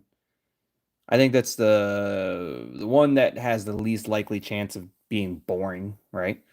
So the Google search history might be something lame. The spa day, she's probably just gonna pick Robin. So embarrassing moment it is. Go chaotic truth. I don't know if I can do that. Come on, Sophie, come out with it. Oh, Sophie's gonna pass it to Jimmy. It can't be worse than your last karaoke performance. Ah, very funny, Jimmy, but no. I'll use my Joker and hand it over to Robin. Wow. Robin's got it. Oh, great. Of course, to me. Okay, I'll answer the question. Do you remember 3 months ago at the water park? I forgot to lock the locker room and tongue tied came in. I'll say in at an inopportune moment. I was so startled that I fell over and, of course, straight into his arms. Uh, I mean, that's like your typical anime, you know? Like the main character always walks in at the wrong time and then some anime girl like trips and falls down on top of the anime character, the main character. That seems to always happen. And to be honest, Robin, I remember that time and I wouldn't say it was very embarrassing at all. I thought it was great. Embarrassing. I thought it was very Hollywood. Come on, that wasn't so bad, Robin. There really are more embarrassing things, but you weren't the only one who blushed. Yeah, yeah, I didn't think it was very embarrassing at all. Super Hollywood. Frenzied Flame says, have you ever had buckshot brownies? I can't say I have. What's a buckshot brownie? Alex says, "Oh, another story from you two, Robin. It's so obvious. Do you want to show us a tally of how often you mention your crush? I mean, you and Zungtide, great movie, but does it really have to be that often? Please save that for when I'm abroad again." What does that mean, Alex? Are you jealous or what? This has nothing to do with you at all. We're playing a game, so relax. Right, Alex? Oh, Alex is getting on my nerves. Like, nobody asked for you to jump in, Alex. Like, nobody asked for your 2 cents. We're playing a game. If that was Robin's most embarrassing moment, then so be it. But why does Alex have to be? Look, Alex broke up with us. Alex broke up with us. It's not our fault that somebody else is now interested in us. Alex had her chance and she's going to have to live with it. She's going to have to deal with other people wanting a piece of TT, you know? She broke it off. It's not our fault. Oh, really? Maybe you should ask yourself why you're so irritable. You're not over it yet. Huh. Sophie says, okay, stop, guys. That wasn't the plan. We wanted to have fun, not tear each other apart. Maybe we should just end the game before that this escalates completely. Not, definitely not. We got to get everybody else to do their truth or dare. Yeah, I guess that's it. Next time we'll play something less stressful like Never Have I Ever. That's a good one. I like that one. I'm sorry, guys. That wasn't my intention. I really didn't want to spread a bad vibe. Yeah, look, that wasn't my intention. My bad.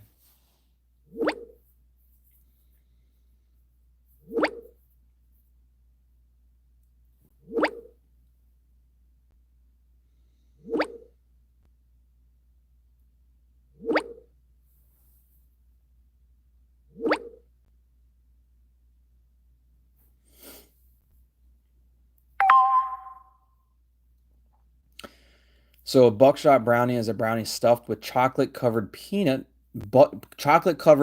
butter balls called moose eyes. Oh, no, I can't say I've ever had a buckshot brownie then. It sounds delicious though.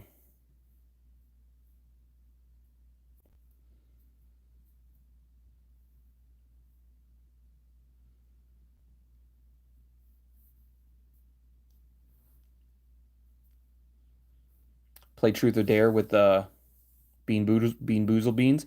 I can definitely I would just like you would truth or dare me and I would just be like nope and I'll just eat the bean because I'm not worried about the beans. The beans don't have any effect on me and I think I proved that in the last bean challenge that we did. So just saying.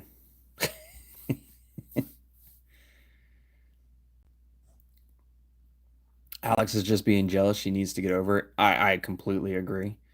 Alex is super jealous. So Jimmy says maybe we better leave it for today. Fine, I don't care. Good. Wasn't my thing anyway. Great. Thanks for that. And I thought this location was our main problem. Next stop, group therapy. Yep. So Alex is a huge downer. Way to kill the game, Alex. Sheesh. Rude. Ron says you caused a bit of a mess here. I didn't know you were so popular. Respect. Great, he cut himself. Now we're all gonna start crying. That's kind of funny. That's a funny meme. Great, he cut himself. Now we're all gonna start crying because the onion, when you cut into an onion and the fumes gets in your eyes, it makes the tear ducts flow. Whatever. It's funny. It's a funny meme and it's good. I admit that's a good one. I just hope the two of them calm down again quickly. Well, that's how it goes when your feelings are involved. Get to the point or leave me alone, okay? I mean, that's how it goes. I mean, Alex clearly still has feelings for me, and it's not my fault that Alex is still butthurt about Robin being interested in tongue-tied. Look, I can't help it. I can't help it if Robin wants a piece of tongue-tied. I don't blame her. I don't blame her at all. Welcome to the stream, Georgia. Georgia says, "Oh, there's a TT live. Yeah, welcome. Back with the stage, no way out. We just got done with Alex, Georgia. If you remember Alex, the ex that broke up with us. So we were playing Truth or Dare with the group. We dared Sophie to or not dare, but we so Sophie chose truth, and we said something like, "Tell us your most embarrassing moment," and then Sophie passed it on to Robin, and then Robin explained her embarrassing moment that involved us as the main character, and then Alex got all butthurt because Alex is super jealous of Robin, even though Alex was the one that broke up with us, and Robin is interested in us. And do we blame her? No. But now freaking Alex gets all butthurt anytime Robin talks about us. So not my fault. Maybe maybe Alex shouldn't have done what she did, you know? Ron says, well, if two women get into a fight over you, you must have done something right. But it's crazy, this whole thing. On the one hand, Alex broke up with you, and on the other hand, she now behaves like a jealous diva. See, Ron gets us. This is the most sense that Ron's made this entire game so far. And me and Ron are starting to have a moment right now. I mean, what does that actually, or what does she actually want? She wants to have her freedom, but doesn't want me to have mine. Is what it is. She wants to be able to do whatever she wants, but she can't handle the fact that TT can do whatever TT wants to now. That's where it all lies. You know, she feels like she can break up with us, and we have to stay devoted to her after being broken up with, and she can go off and do whatever she wants, but we have to stay devoted to Alex, or else she gets super angry because now Robin wants a piece of this. Like, it's not my fault. It's not my fault Robin wants this kebab with extra mayo. And you know what? Lena, our coworker, wants the kebab with extra mayo too. And she already mentioned that. She already said she wanted the kebab, wanted to go get a kebab with us, but the same, it's the same thing. George says, I find it hilarious when I have to explain obvious jokes to people, especially if they still don't get it after explaining a joke. It's an authentic life provided comedic experience. Mm-hmm. TC, I thought you didn't like Ron. Isn't he correct? Ron is the creepy one, but this is the first time Ron's made sense this entire game. Like we're having a 2 second moment right now because Ron's starting to understand. Now, granted, he's understanding this because I think Ron's jealous. I think Ron's jealous because we got Alex and Robin fighting over us, and Ron's like, "How did you do it? You did something right." He's like, "Teach me. Let me learn from you." That's what Ron is saying. And Lyco says, "TT's the creepy one." I am not. I'm not the creepy one. I'm just speaking facts. I'm just talking truth. Ron's the creepy one.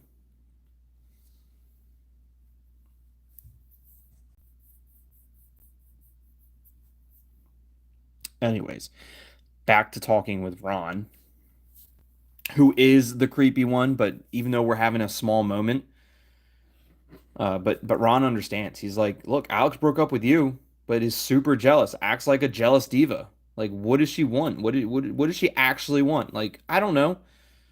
She's just she. I don't think Alex knows what she wants either. That's the thing. But I don't know, Ron. But to be honest, I'm getting tired of this back and forth. I don't think she knows exactly what she wants. That makes it kind of complicated for everyone. Maybe she's just struggling with her feelings. That's certainly not easy for her either. Look, I don't know. It's making things difficult for everyone, though. It's making things difficult for me. It's making things difficult for Robin. But Alex doesn't know anything about Lena, so maybe Lena is the path that we need to travel. You know, that might be the trail through the forest that we need to go on an excursion. That's the cave we need to hunker down in at night to get out of the rain, to get out of the weather. That right? Because Alex doesn't know anything about Lena. That's our work wife, future ex work wife. That's who Lena is. And Lena's already said she wanted to go out and get my kebab. I mean, get a kebab with me. That's what Lena said. Not my fault. But Ron says, let's cut to the chase.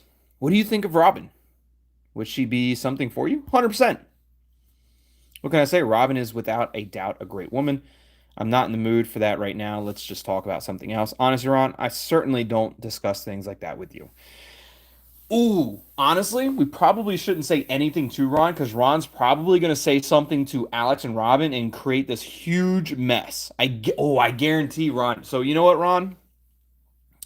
It is true. Robin is a great woman, but like I would discuss anything like that with you, Ron, because you're just gonna create more issues for it. I know it. Ron's a damn weasel. If I said that to Ron, he would fill Alex's ear with it. Next thing you know, freaking Robin and Alex are getting into a fight. One's getting thrown out a window, out of Herbert's window. I don't know. But Ron says, okay, I get it. You want to keep your secrets? I respect that. But there are no secrets with me. Sophie really blew me away. Gross, Ron. Sophie really blew me away. She is I don't know how to say it. She is amazing. I don't care what you have to say, Ron. Of course, Ron, it's just a shame Sophie doesn't see it that way. Wow, Ron, that sounds almost romantic. Give me a break, Ron. You have no idea who she really is. You don't even know who Sophie is. You have no idea. I'm allowed to gush a little, aren't I? Hang on. What's going on now? An all-out fight between Robin and Alex? Niels just stopped. Did you guys make it? Did you make it to the festival?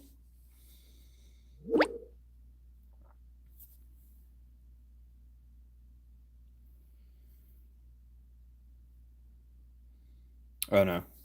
What happened? What's going on? Has anyone gotten sick? Don't tell me Herbert is playing up. What's going on, Ron?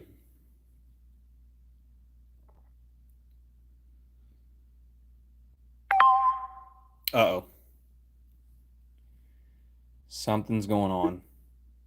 We back with the spring breakout? Robin says, guys, I'll stay on the bus and look after our stuff. You never know. I don't want anything to mysteriously disappear. All right, you keep Herbert and our belongings safe. We'll sort this out. Luckily, I got this stupid face paint almost completely off. Luckily, Jimmy's got those rockets almost removed completely. But what's happening? Why are you staying on the bus, Robin? And what's out there to sort out? Can you please enlighten me? I don't know what's going on. What the hell's happening? Jimmy's calling. Gotta figure out what's happening with Jimmy. Yeah, great. Now we probably have to listen to how Herbert is a rolling heap of junk. Oh, it's probably just a routine check. Just stay calm and we'll be on our way soon. Come on, guys. Let's get out. Why did the police... I'm confused. Normally the police pull you over and they're behind you, but that was a police officer in front of them facing them. So were they just stopped there and then the group pulled up onto the police officer, or did they get pulled over? Because that's not how police officers pull cars over. They don't pull the car over and then get in front of them, turn around and face them. If they pull them over, they're going to stay behind you. But if they were stopped in the road waiting for cars to pull up, then like a routine, like a DUI checkpoint, like that's what they do at DUI checkpoints. They'll stop there and wait for cars to pull up. So maybe maybe the road's out, and then so the police car is just like, maybe it's got to be something else. There's no way if they say that they got pulled over that way, that's not right. But Neil says, great, we're in the middle of nowhere, no signs, no cars to be seen, but of course there's a cop driving around. Okay, we'll make this real easy. Nobody says anything that gives him stupid ideas, right? Tongue-tied, I swear this guy is so greasy. The cop is greasy? He has half a kebab stuck to his mustache and stares at me like I'm his dinner. Are you talking about Ron or the cop? I don't know at this point. But the cop has half a kebab stuck to his mustache? And why are there so much talk about kebabs? Lena wanted to get a kebab with me. I mean, yeah, I might be talking about kebabs, but there's so much talk about kebabs right now. But the greasy kebab cop, I don't know. Like, it's so weird. Are you serious? Sounds disgusting. What does he want from you anyway? Did you check if the guy even has a badge? That's totally creepy. Sophie, just keep your distance from that guy. Does he have a badge? Not yet. At the moment, he's too busy hitting on Sophie. I'm telling you, he's pretty gross and reeks of alcohol. He's probably not a cop. He's coming back. I'll try to let you know. I don't know what Sophie was saying, but Sophie's going to let us know. Well, what do we have here? A rolling spare parts warehouse, huh? That thing looks like it's about to fall apart any second. Shouldn't that thing go straight to the junkyard? Everything's fine, officer. The bus has passed inspection and everything is in perfect order. Well, I certainly hope so. Oh, look at that. Such a charming young lady on board. That really lifts the mood quite a bit, doesn't it? Thanks for the compliment, but could we please just get this over with quickly? Calm down, my dear. I'm just doing my job, you know? All right then, let's see. Your papers. Sure, here they are. Somehow all of this looks a bit, well, questionable. Such a rickety bus. So many young people. Where did you, get this thing from? From my uncle. It belongs to him, don't worry. From your uncle, huh? Are you sure it's not borrowed, if you know what I mean? What's that supposed to mean? Of course it's not stolen. Why would we do something like that? Hey, no need to get so worked up, kid. We can sort this out calmly. I've got time. You do too, right? First, I'm going to check if this heap of junk is even still roadworthy. And if everything is, okay, then I'd like to have a chat with the pretty young lady there in the patrol car. Just to clear up a few questions. While I check the papers, of course. You can't be serious. Really? Listen, I can also impound the bus, if you'd prefer. Then you can walk the rest of the way. So, we'll sort this out in the car in a moment, my dear. This is pure harassment. You don't even have a reason to detain us here. Take it easy, young man. I'm just doing my job. But if you keep making a scene here, then things are going to get very, very uncomfortable for all of you.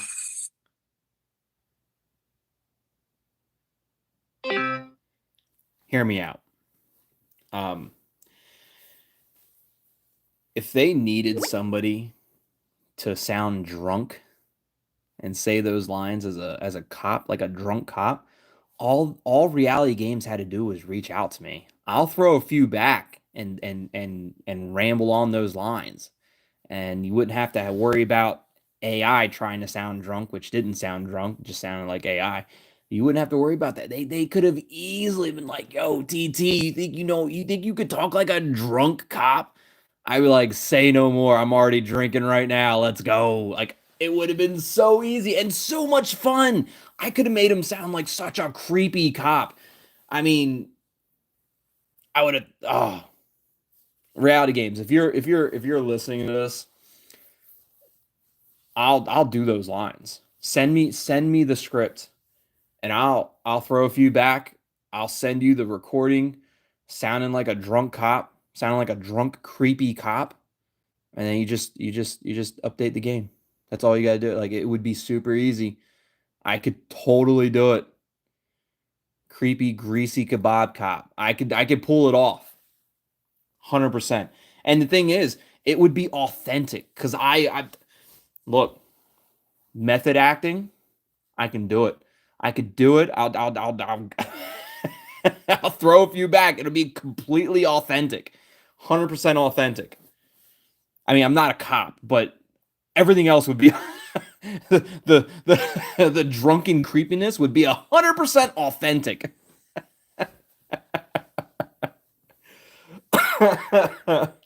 I can do it. I could do it, RG. Let me know. Maybe I'll just send an email out to you and say, "Hey, let me record the drunken cop voiceover.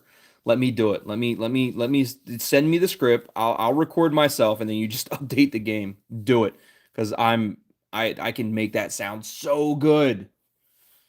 I wanna do it. Just send me the script. I could do it."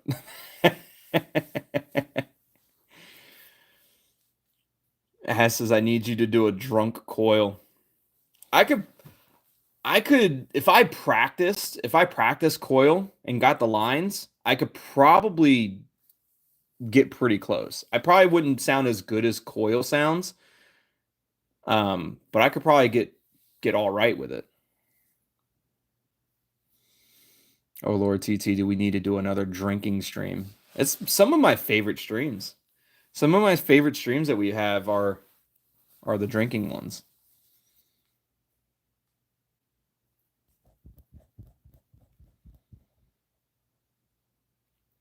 Need to play Drunk Outlast Trials. I might have been super fun during the Drunk Outlast Trials, but I was not helpful in any way, shape, or form. That is 100% true. I definitely was not helpful in the Drunken Outlast Trial. Normally, I'm really good at the Outlast Trials. Like, I feel like I'm one of the top players. Like, but when I was drinking, I definitely wasn't helpful. I was just running around. I don't even remember. I was just running around and just hoping I wasn't going to run into a wall. I was just getting chased by all the monsters, which is also very helpful. I was basically doing George's job. Like, if I'm drunken playing Outlast Trials, I'm essentially a sober Georgia playing Outlast Trials. So look, he wants to pressure you into getting into his car. That's insane. Under no circumstances are you allowed into a car alone with him. A one-on-one interrogation in a patrol car? Seriously? Like, under no circumstances you're getting in that car with that cop doing anything. Don't panic. I made it very clear to this guy that Sophie would never get into a car alone. Never. I won't let that happen.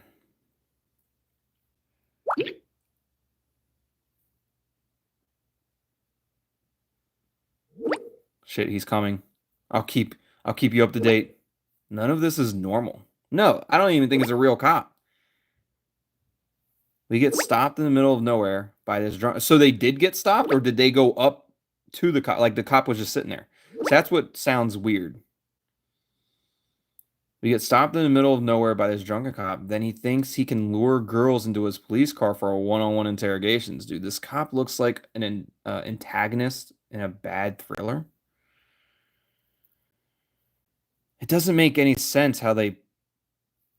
If the cop stopped them, it doesn't make any sense how he parked.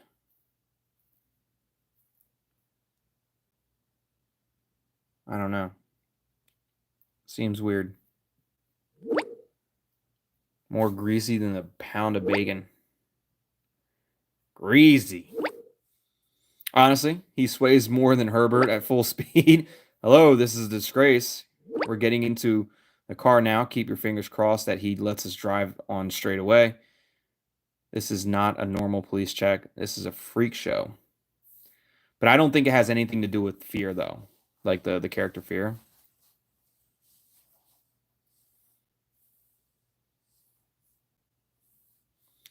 As says, I will say that Ron standing up for Sophie and staying with her was a great move for him. It's like the only thing he's done that was right, that wasn't actually creepy. And the thing is, he probably did it in a creepy sense. Like, he did it because it's Sophie. He wouldn't do it for Robin or Alex, but he did it because it was Sophie, which is kind of creepy because the only reason he did it was because it was Sophie. But the fact that he did it regardless is okay. Like, it's stand-up-ish, but I don't know.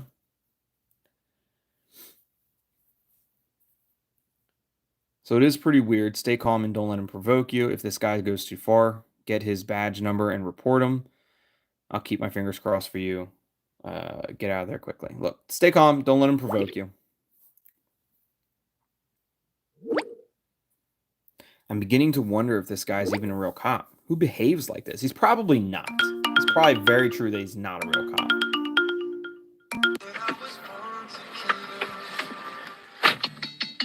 Well, young lady, I must say you are truly a sight to behold. What is someone like you doing on such a rickety bus? We're going to a festival. It's all completely harmless. You must mean that spring breakout festival, right? Well, I'm sure you'll fit right in there. As charming as you are, you're bound to turn all the heads. Hey, man, get a grip. You're on duty here, not on Tinder. Calm down, young man. I'm just doing my job. By the way, young lady, you remind me of an actress. Megan Fox, perhaps. Thanks. But I think we should clarify now whether everything is okay with the papers.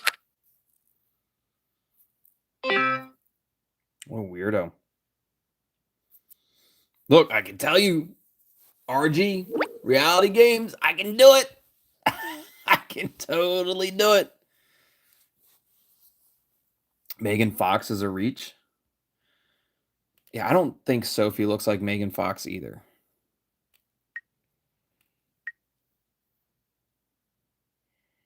Sophie looks more like Emma Stone than Megan Fox.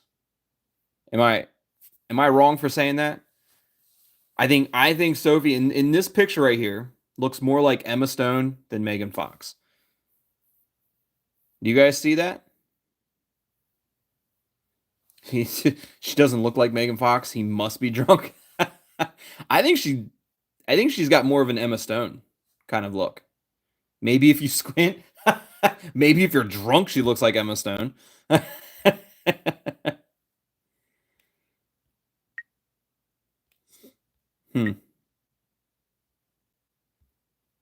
don't know. I mean, more Emma Stone than Megan Fox, though. I go by hair color. Well, the hair color definitely. The hair color in this one definitely seems more like Emma Stone. She looks like Megan Stone or Emma Fox.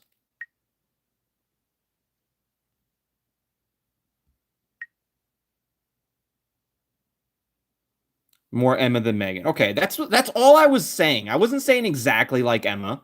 I didn't say exactly like Emma. I said more like Emma than Megan. Okay, so give me a break there. I was still right. I was still correct.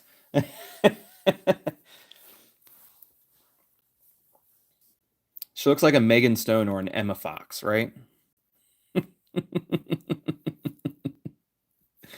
Superficial, not superficial.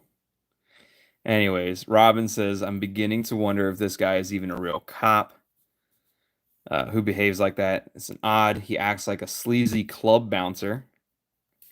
One thing is clear. He wants to see Sophie's number rather than her registration papers. It's just disgusting. And later, I'm sure he'll tell his wife how exhausting the shift was. What a horny bastard. I mean, we don't know if the guy's married or not. If we go by looks, how does it doesn't make me a superficial slob. No, it doesn't.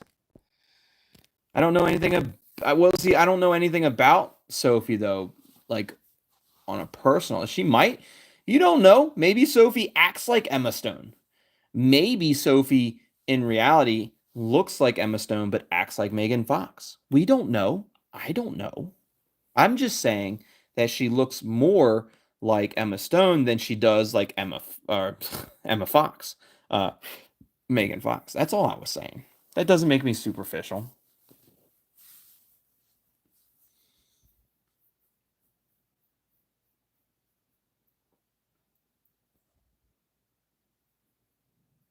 Who would think that guy is married? He sounds like a computer. Who wouldn't even marry a computer? I just don't know what to call him. Do we call him a horny bastard or what? Like, I don't want to assume that he's married. He probably isn't. He might be. I have no idea. I'm not going to assume it. But one thing's clear. I mean, one thing is clear. He wanted to see Megan Stone's number instead of Emma Fox's papers. That is 100% true. People do marry a lot of things. That is also true. It's also true. We also know that the guy's just a damn horny bastard. TT, you would marry a computer if it had boobas.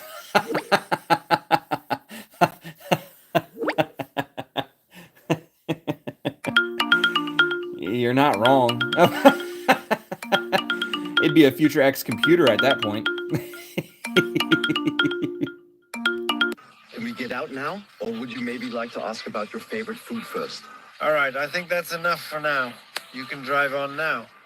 But young lady, I'd like to have your number so I can make sure you arrive safely at the festival. Okay, yeah, I'll write it down for you. Then I wish you lots of fun at the festival. Who knows, maybe we'll run into each other there again. You can start drawing now. Sophie, come on now. We're leaving. 100% gave him a fake phone number. Sophie 100% gave him a fake phone number. So Ron says, I've recorded everything. We should really report him. Give me a break. I just want to get out of here. And that guy was just disgusting. I almost punched that bastard, but Sophie asked me to stay calm.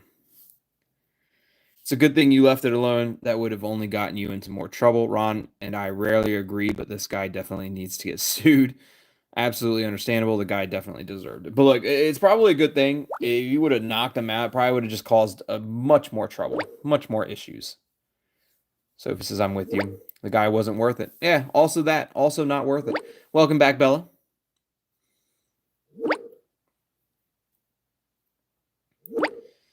Nevertheless, I'm really glad that Ron got into the car with me. I really don't want to know how it would have gone otherwise. I was just doing what a good friend does. Honestly, Sophie, you really mastered that too. Let's continue now. Hopefully, we can manage the last few miles without any further problems. No dolls, no cops, and maybe Ron really deserves some praise today, even if it might go to his head. I'm in, Herbert. My last wish for today, just get us safely to our destination. And Ron, you did a good job. Enjoy the moment, but don't get used to it. All I want to do now is get there, enjoy the festival, and finally forget everything that happened today.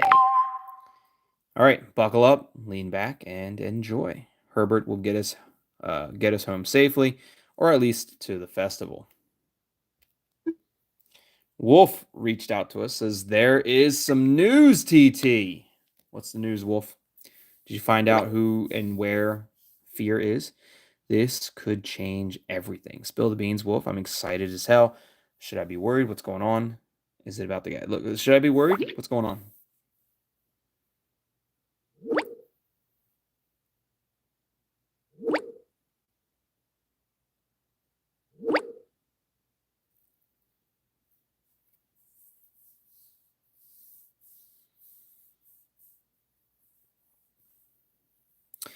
Hope, welcome, Hope. Welcome to the stream, Hope. Great to have you here. How's Hope doing today?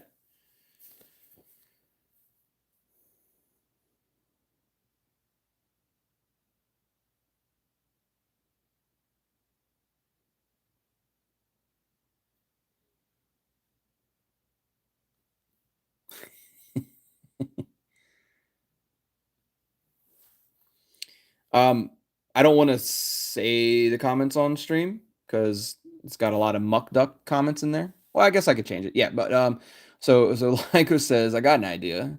You look like one of those purge masks. Must be a muck ducker then. And then as says Lyco, TT has muck ducked a lot for science, which is also true.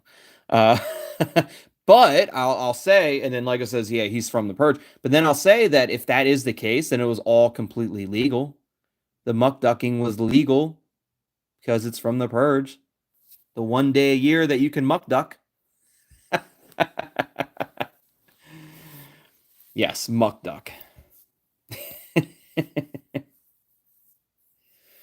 So Wolf says, I took a closer look at Fear's cell phone and tried to locate it. It worked. I now know the radio cell where it was last logged in. You're the best. Tell me, where is he? Do you know who he is? So do you know who Fear is? Probably not, but it might be interesting to find out. No, unfortunately not, but I know where he is, or at least where he was last. You won't believe it. At the gas station, near the festival. Around the time Sophie found the mannequins there. Of course he was. Do you understand? He was there when your friends were there too. How is that possible? The gas station attendant, I knew there was something wrong with him. Okay, now it's clear. Fear is definitely not a harmless weirdo. It's possible because it's probably one of our friends. It's probably either Jimmy or Ron or Robin or Alex. Ooh, what if it's Alex? What if Alex is doing all this and then leaving to go abroad to escape it all so that way Alex doesn't get caught? And Robin's going to be the first one that go because she's super jealous of Robin. That's a possibility. It's a very, very big possibility.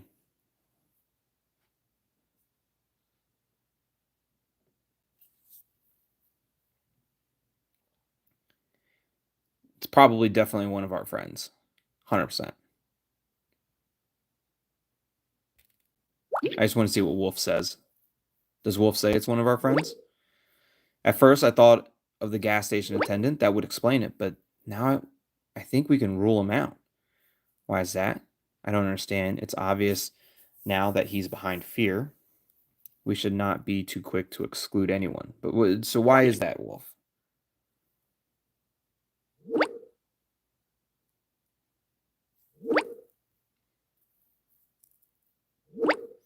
So I took a closer look at the gas station.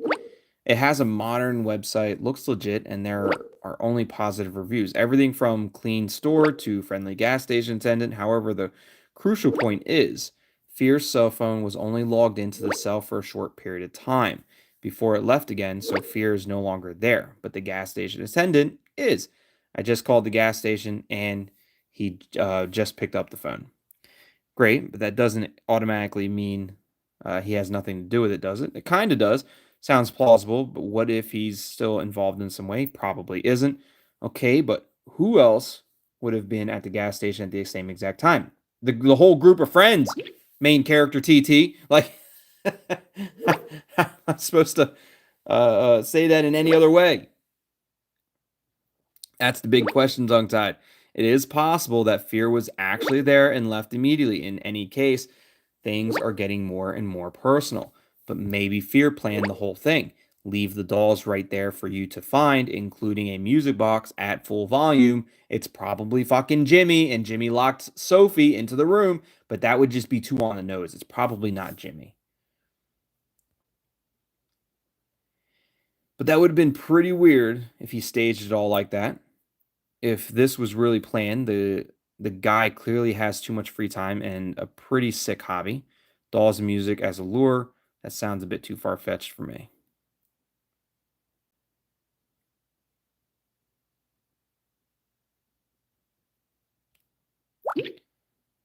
Pretty weird. Stage it all like that, I guess. I don't know.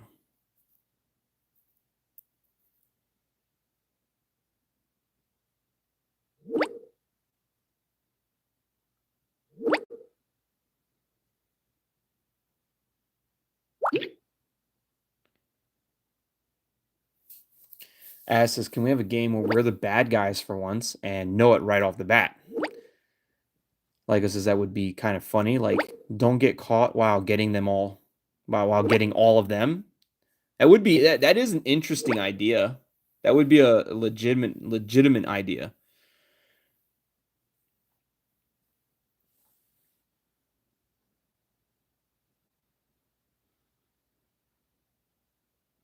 Hope says, sorry, I haven't been able to watch your videos for a few days. I've been really busy, dude. Peace. You know what, Hope? The great thing about my videos are when they're on, they'll never leave.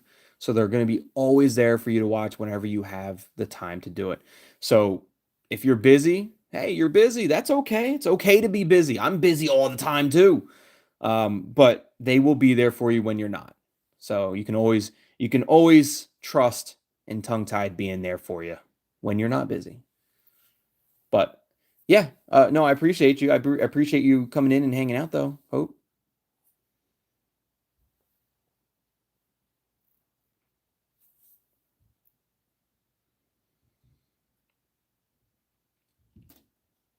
So Wolf says, yes, the puzzle is getting more and more interesting. But the good thing is that as soon as Fear's cell phone logs into the next cell, we know exactly where he is. The fact is, his cell phone seems to be moving and hardly on foot in that area.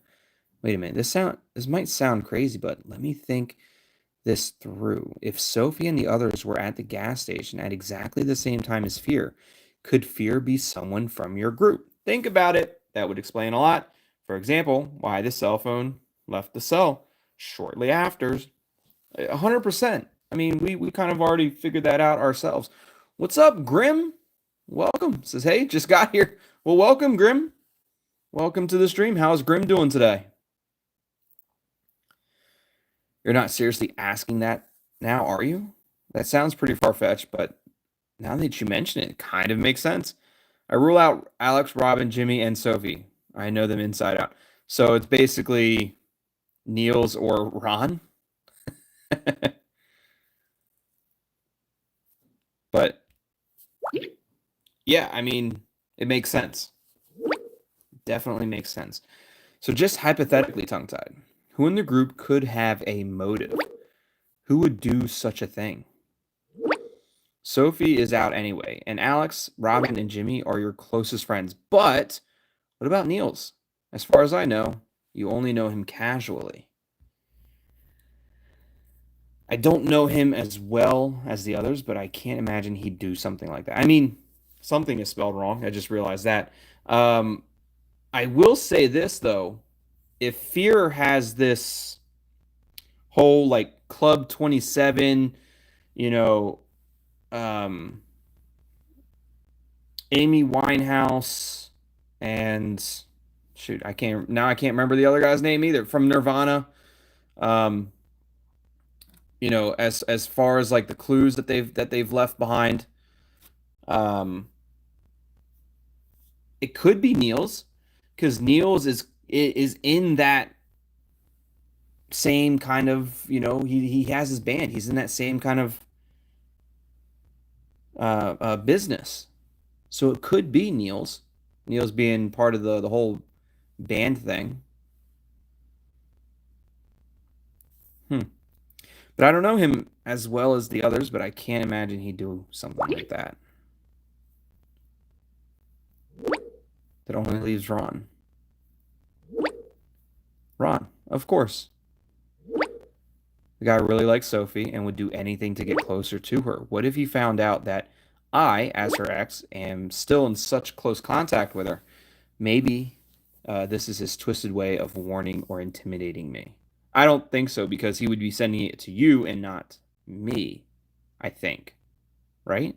Maybe? No. I have no idea. You think he'd go that far just to get Sophie? Oh, well, Ron definitely would go that far to get Sophie. 100%. Kurt Cobain. Yeah, thank you, Az. I don't know why I just can't remember Kurt Cobain, which I know who Kurt Cobain is, but like for whatever reason, the name slips my brain. But that's right, Wolf. I hadn't thought of that before. No, Wolf, I simply don't believe it. I mean, Ron definitely would go to that length to get Sophie. I thoroughly believe that.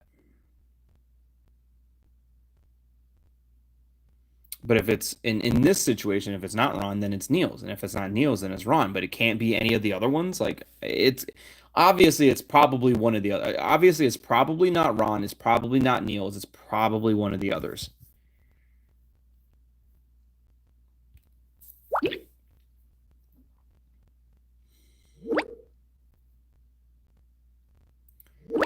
Greetings to the hacker. You will lose her. It all fits together. Was there anything else that struck you as odd or didn't fit the picture? Ron said he could wrap me and Sophie up with his money to end up with her. Right now that you mention it, the bit with the drunk policeman who hit on Sophie, not really, except for the fact that he's been annoying.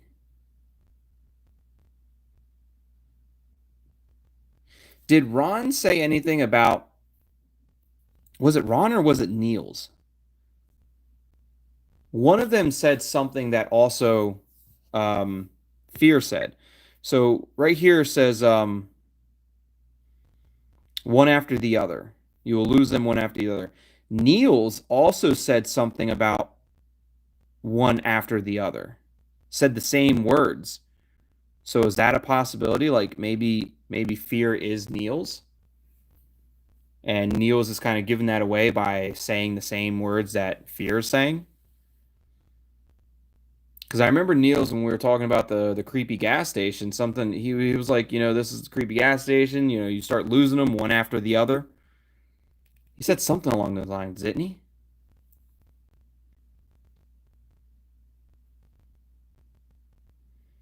Ass says, I don't know who it is at this point, but I never get it right anyway.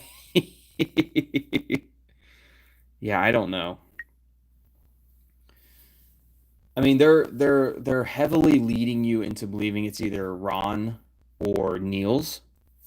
And between the two, I feel like it would probably most likely to be Niels instead of Ron. Hear me out. At the gas station, who was near the bathroom at any given time? Jimmy, right? So Jimmy was at the bathroom. Jimmy could have set up the mannequins in theory. Who was part of the group the entire time until they left the group to go get Sophie, who was being scared by the mannequins and locked in the bathroom by Jimmy? Ron. Ron was with the group the entire time. Who was not with the group? Niels. Niels was watching the van. Niels could have easily did all that, went back to the van. Nobody would have known because Niels was watching the van, and it could have been Niels. Niels was in the car, but was he in the car the entire time? We don't know. He did take a picture or a short little video of him being in the car, but if he wasn't with the group, he could have went and set things up and then went back to the car. But Niels was by himself the entire time, whereas other than Jimmy was by himself when he went to the bathroom too. So Jimmy or Niels could have potentially set up the mannequins. I'm just speaking hypothetically, theorizing. Hey, Amy, welcome to the stream. How you doing, Amy? How's your day?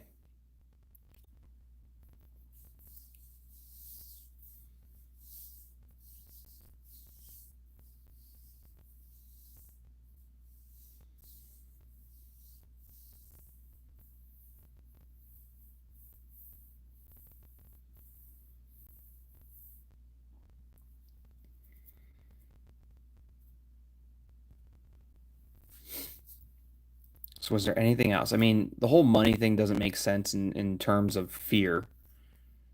Um, I mean, other than the fact that Ron's just been annoying, I can't think of anything. It's nothing new, right? Amy says, I'm good. How are you, TT? Never had a bad day in my life. Ames, thanks for asking.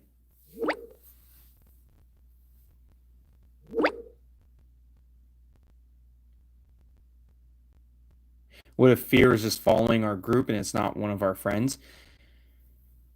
How would fear know our group and why would fear be following our group would be my question to that.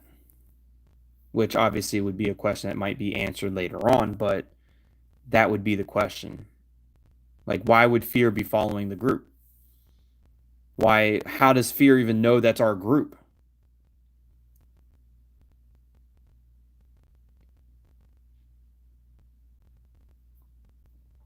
Wolf says, okay, nothing new there. Listen, tongue-tied. In a few minutes, the cell phone signal will probably appear in the next radio cell. Until then, I'll see what I can find out about Ron. If he's really behind this, I promise you we'll know very soon. And then, God have mercy on him. I trust you, Wolf. If Ron is really behind this, we really need something solid. Sounds good. I hope we're not doing him wrong. And how should I deal with Ron until then? Stay cool or ask questions. Look, I just hope we're not doing. Look, as annoying as Ron is, and I get it, he is super annoying and super creepy. I still not gonna just accuse him of being feared just because he's annoying. I get it, tongue tied. If we are wrong, all the better. But until we are sure, we must leave nothing to chance. I'll be right back. Hang in there. And of course, Ron reaches out to us. Hey, here I am again. What do you want, Ron? Or should I say fear? And this time I won't be so easily dissuaded. That cop was so weird, right? Sophie looked at me like I was her personal knight in shining armor. I highly doubt that's the case. It was a strange situation, don't you think? Not bad, Ron. I didn't know you had it in you. Knight in shining armor, huh? You must have loved that. Look, it was definitely a strange situation. I'm not even going to respond to the whole knight in shining armor because I doubt Sophie looked at him that way. Strange? Not really. It was just a strange coincidence, but I'm not worried about it. Someone had to do something. I just hope Sophie now sees how much she means to me. I mean, I organized the tickets, protected her from the cop. Maybe now she'll finally realize that I'm serious. I doubt it, Ron, because it feels like you're just doing this to be as a performance. I don't feel like this is really you though.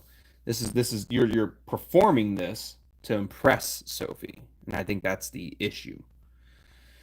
But you really spend a lot on Sophie. Why? Be honest. How far would you go to impress Sophie? A lot of effort for someone who has hardly paid any attention to you so far, isn't it?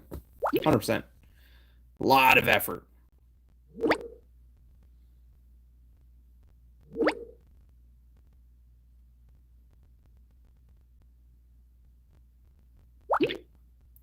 Ron says, I see it differently. Sophie is worth it, and I have patience.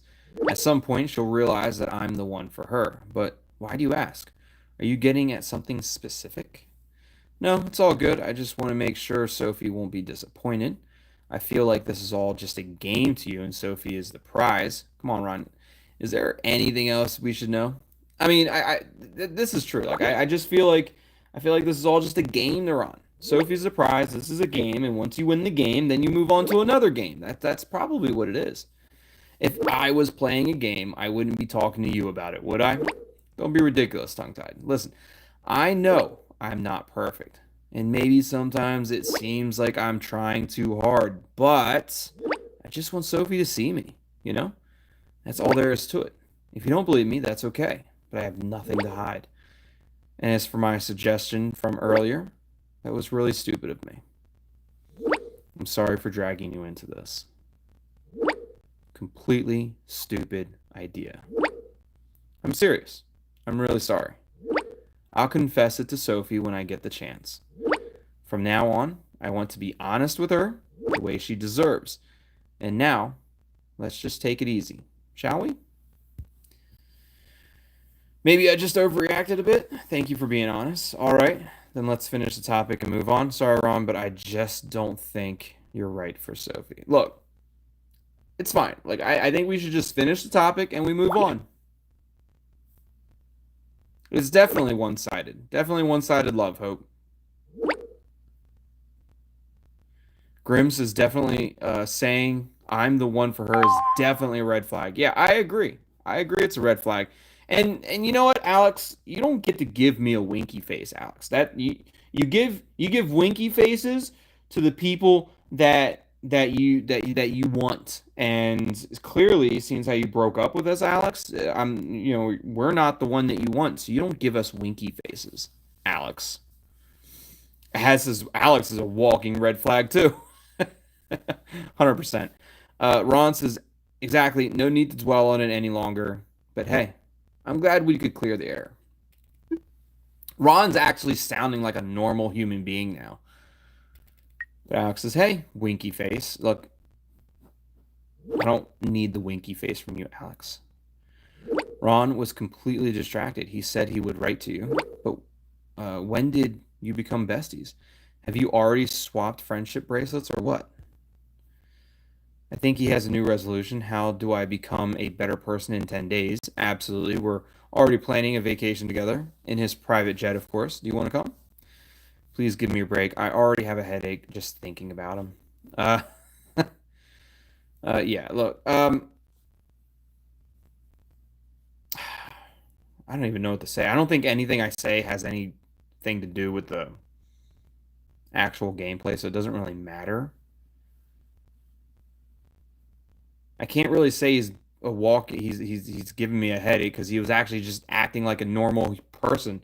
But look, maybe he is. Maybe his new resolution is how to be a better person in 10 days. Well, who knows? Maybe it really will work out. He even scored a few points with Sophie earlier. Let's be honest. That was decent of him, but anyone else would have gotten into the car with her too. Your cousin is even sitting next to him, and the two of them are talking without her seeming annoyed. Interesting. So maybe Sophie does look at him differently for going to the car with him. Well, as long as they get along well, that's okay. Let's see how long that lasts. Give her another 5 minutes, then well, I've messed it up again. Yeah, I say you give him 5 more minutes, and I think he messes it up again.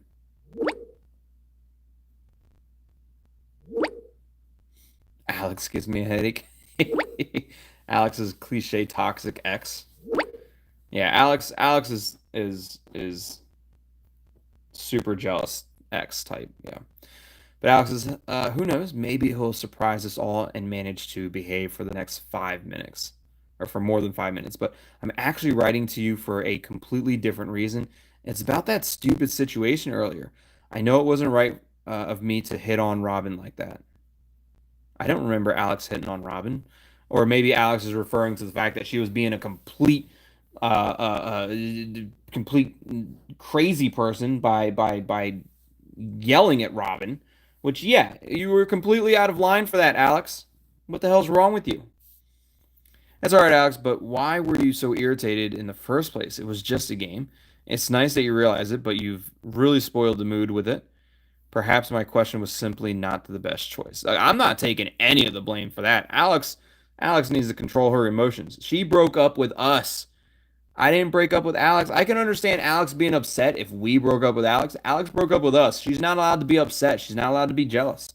I mean, I get it. It's a possible emotion that you're going to face if you break up with somebody and then you start seeing the value in that person in somebody else's eyes. Like, I get it. I understand. But still, you're not allowed to be jealous. Like, you started that. You can't be like, "Oh man, like maybe I was wrong. Like I should be super mean to Robin and super jealous and why did I do no. Alex, you did it. You started it. Now you have to deal with it."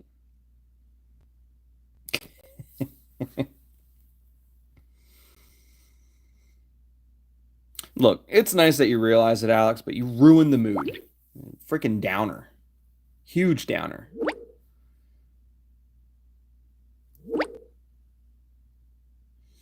Alex is like, let me break it and then cry about it. Victim mentality, gaslighting and whatnot. That definitely sounds like Alex. Yes, and I'm really sorry, but it's not just the game about the game. It's just the thought that you might really have someone else by your side soon that hurts. See, exactly. Exactly. You can't stand the fact that it might actually be beneficial for me to not be with you. You broke up with me and you wanted me to be miserable and alone. And the fact is, you broke up with me, and now other people are starting to see value in me and want to be with me, and you just can't stand that, Alex. You can't stand it. It hurts you because you thought you were breaking up with me. You thought I was just going to be miserable and by myself and alone. But no, Lena wants a piece of me. Robin wants all of me. Like, let's be real. Robin wants everything. Lena just wants the kebab with extra mayo. Robin wants to hubby me up. Like that's a real that's a real thing. But just saying, I don't care if it hurts anymore, Alex. I'm sorry about that, Alex. Not sorry. Sorry, not sorry about that, Alex. But what do you expect from me after you left? Exactly. What do you expect? Alex, I understand, but someone new in my life doesn't change the fact that you're still important to me. Bad. Absolutely not. You can't expect me to wait forever. I like the first one, even though I'd be like, sorry, not sorry, Alex. But what do you expect? You're the one that left. Robin wants the extra mayo for life. You're right. I left, and I also thought it was the right decision. She should put in there, I also thought you'd be miserable, but seeing as how you're not miserable, I realized that I messed up. But on the bus while I'm out here with everyone and you're not, I've been thinking about whether all this is really right. I wonder if we could make it despite the long distance. No, no, no, no, no. Fuck that, Alex. We're not doing this you had your chance. I was willing then. You said no. You broke it off. Now somebody else wants something short distance, like here, short distance, gonna be with me every day. And now you're like, no, let's do long distance. Like, oh, fuck that. That comes as a surprise, Alex. Are you serious? I thought you were convinced that it would be better for both of us. I don't know if it's good to stir things up again now. Yeah, look, it's not good to stir things up again now, Alex. It's not good. We don't even have to talk about it anymore. Alex, as I understand if you think that, but it's something I just had to tell you. I don't want to leave it unspoken.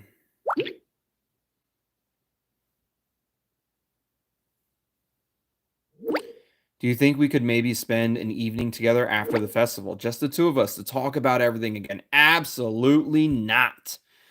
Alex, that sounds great. But are you really sure that's what you want? I want to be honest, Alex. I'm afraid that we'll only hurt each other even more. I'm sorry, Alex, but this insight has come a little too. Oh, I love it. I love it. This insight, Alex, has come a little too late. You screwed it up, and now you have to deal with it, Alex. I'm not giving Alex an inch. Not anymore.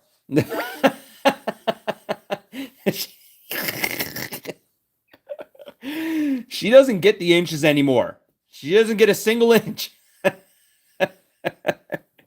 All the inches go to Robin and Lena.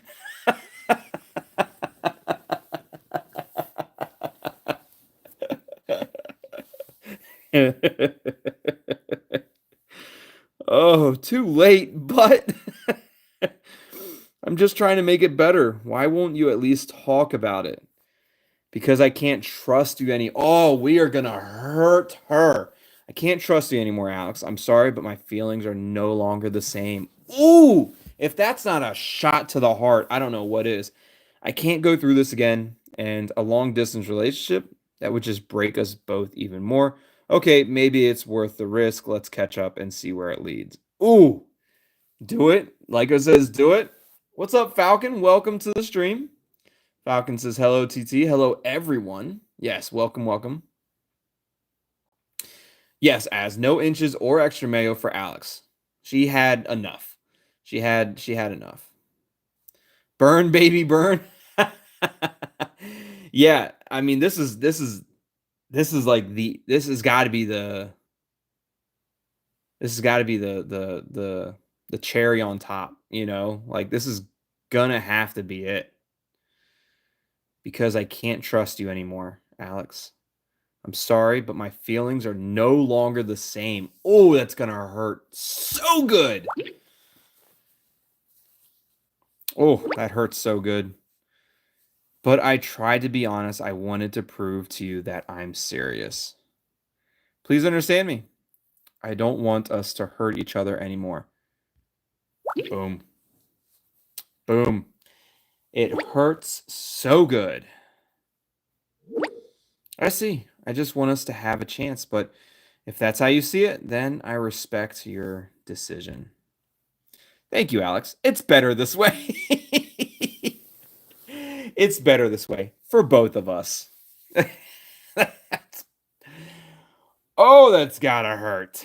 You drew the line, not me. Ooh, we could put all the blame on her. You drew the line, Alex, not me. You should have thought about that beforehand. Ooh. Both are solid.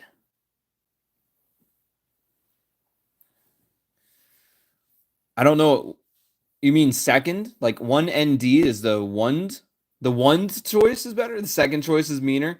I'm definitely leaning towards the second one because that's putting all of the accountability right at Alex's feet. I mean, 100%. By the way, hello, Cello Ren. It's great that I failed to greet you when you first came in, so it's great to have you here, Cello. How's Cello doing today? As agrees, the second one is good. I agree. Yeah, I agree. I think the second one definitely puts all the blame right at Alex's feet, all the accountability right at Alex's feet, and it's definitely a better line. We're definitely going with it. But you drew the line, not me. You should have thought about that beforehand.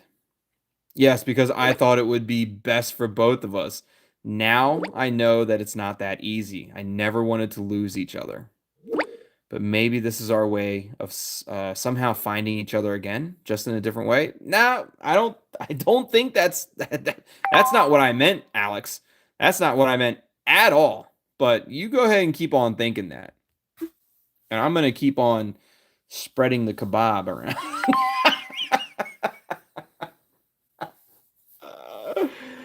Oh my goodness. George is not going to be able to look at a kebab the same way ever again.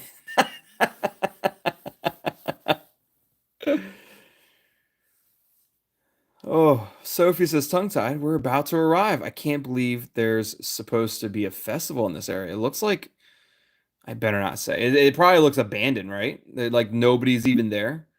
Like the ideal location for a massacre, probably. Like a place where shady cops try to lure people in their cars, probably. Like the area where a stranger asks you if, like where a stranger asks you how marinated are you? So like an area where a stranger asks you if you can lend him an axe, or how marinated are you? Look, it's definitely a location for a massacre, isn't it?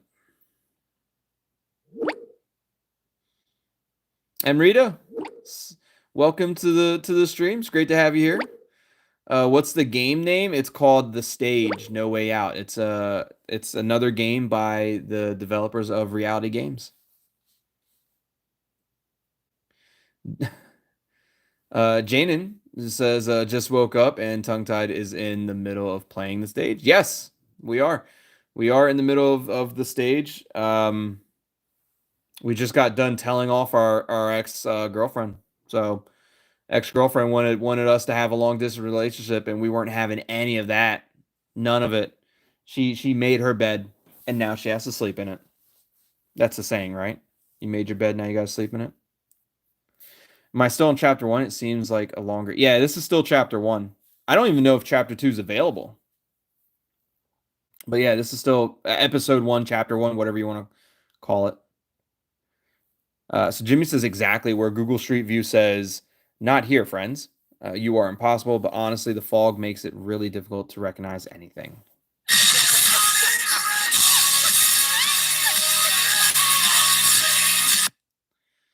All right. Copyright claim. Here we come. Premium chat option. It kind of reminds me of the movie The Fog, which is a decent movie, actually. I like the movie The Fog. There's also another movie called The Mist, which is similar, I think. That gives me an idea, guys. Nils has activated speech recognition.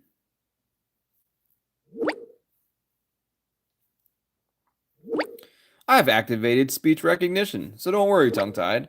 I've got both ants on the wheel. Hands, damn it!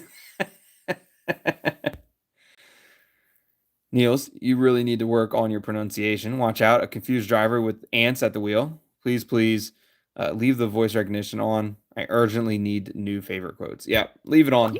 This should be good, right?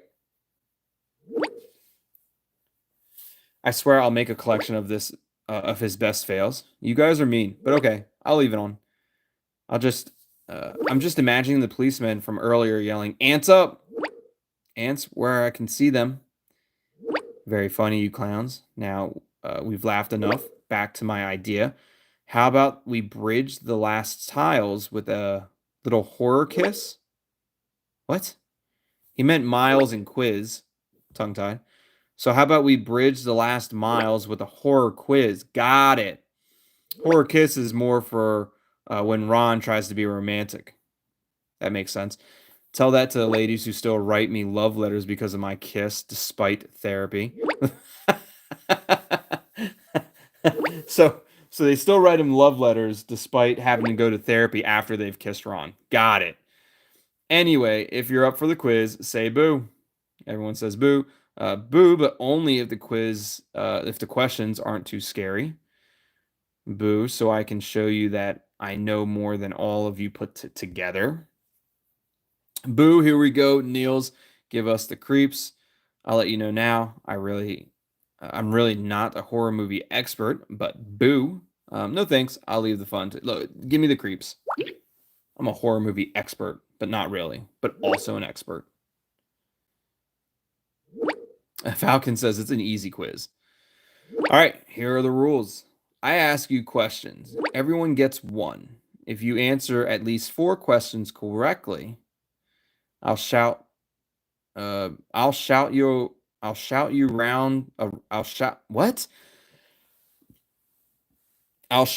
around of drinks at the festival. And if anyone gets stuck, we have the best joke teller of all time, tongue-tied. I'll shout you a round of drinks at the festival. What? Buy you a round? Maybe it's supposed to be buy you a round? I'll buy you a round? Okay, Joker mode activated. Hope you won't need me. Great, so if you mess up, I'll get to take the blame.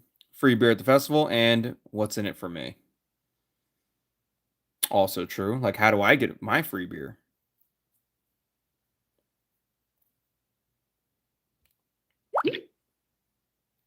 But look, joke mode activated.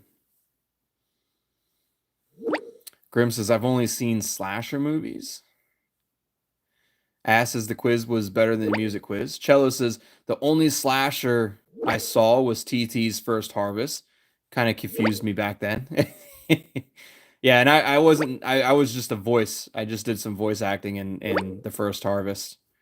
Um, I wasn't actually in as a character, but I voiced a character over the phone. Is that even a slasher? Eh, yes and no, I think. It is how he categorized the movie. That's true. I mean, I guess you could say it was. I mean, the main villain did have a knife and he was slashing people up. So yeah, definitely a slasher, I think.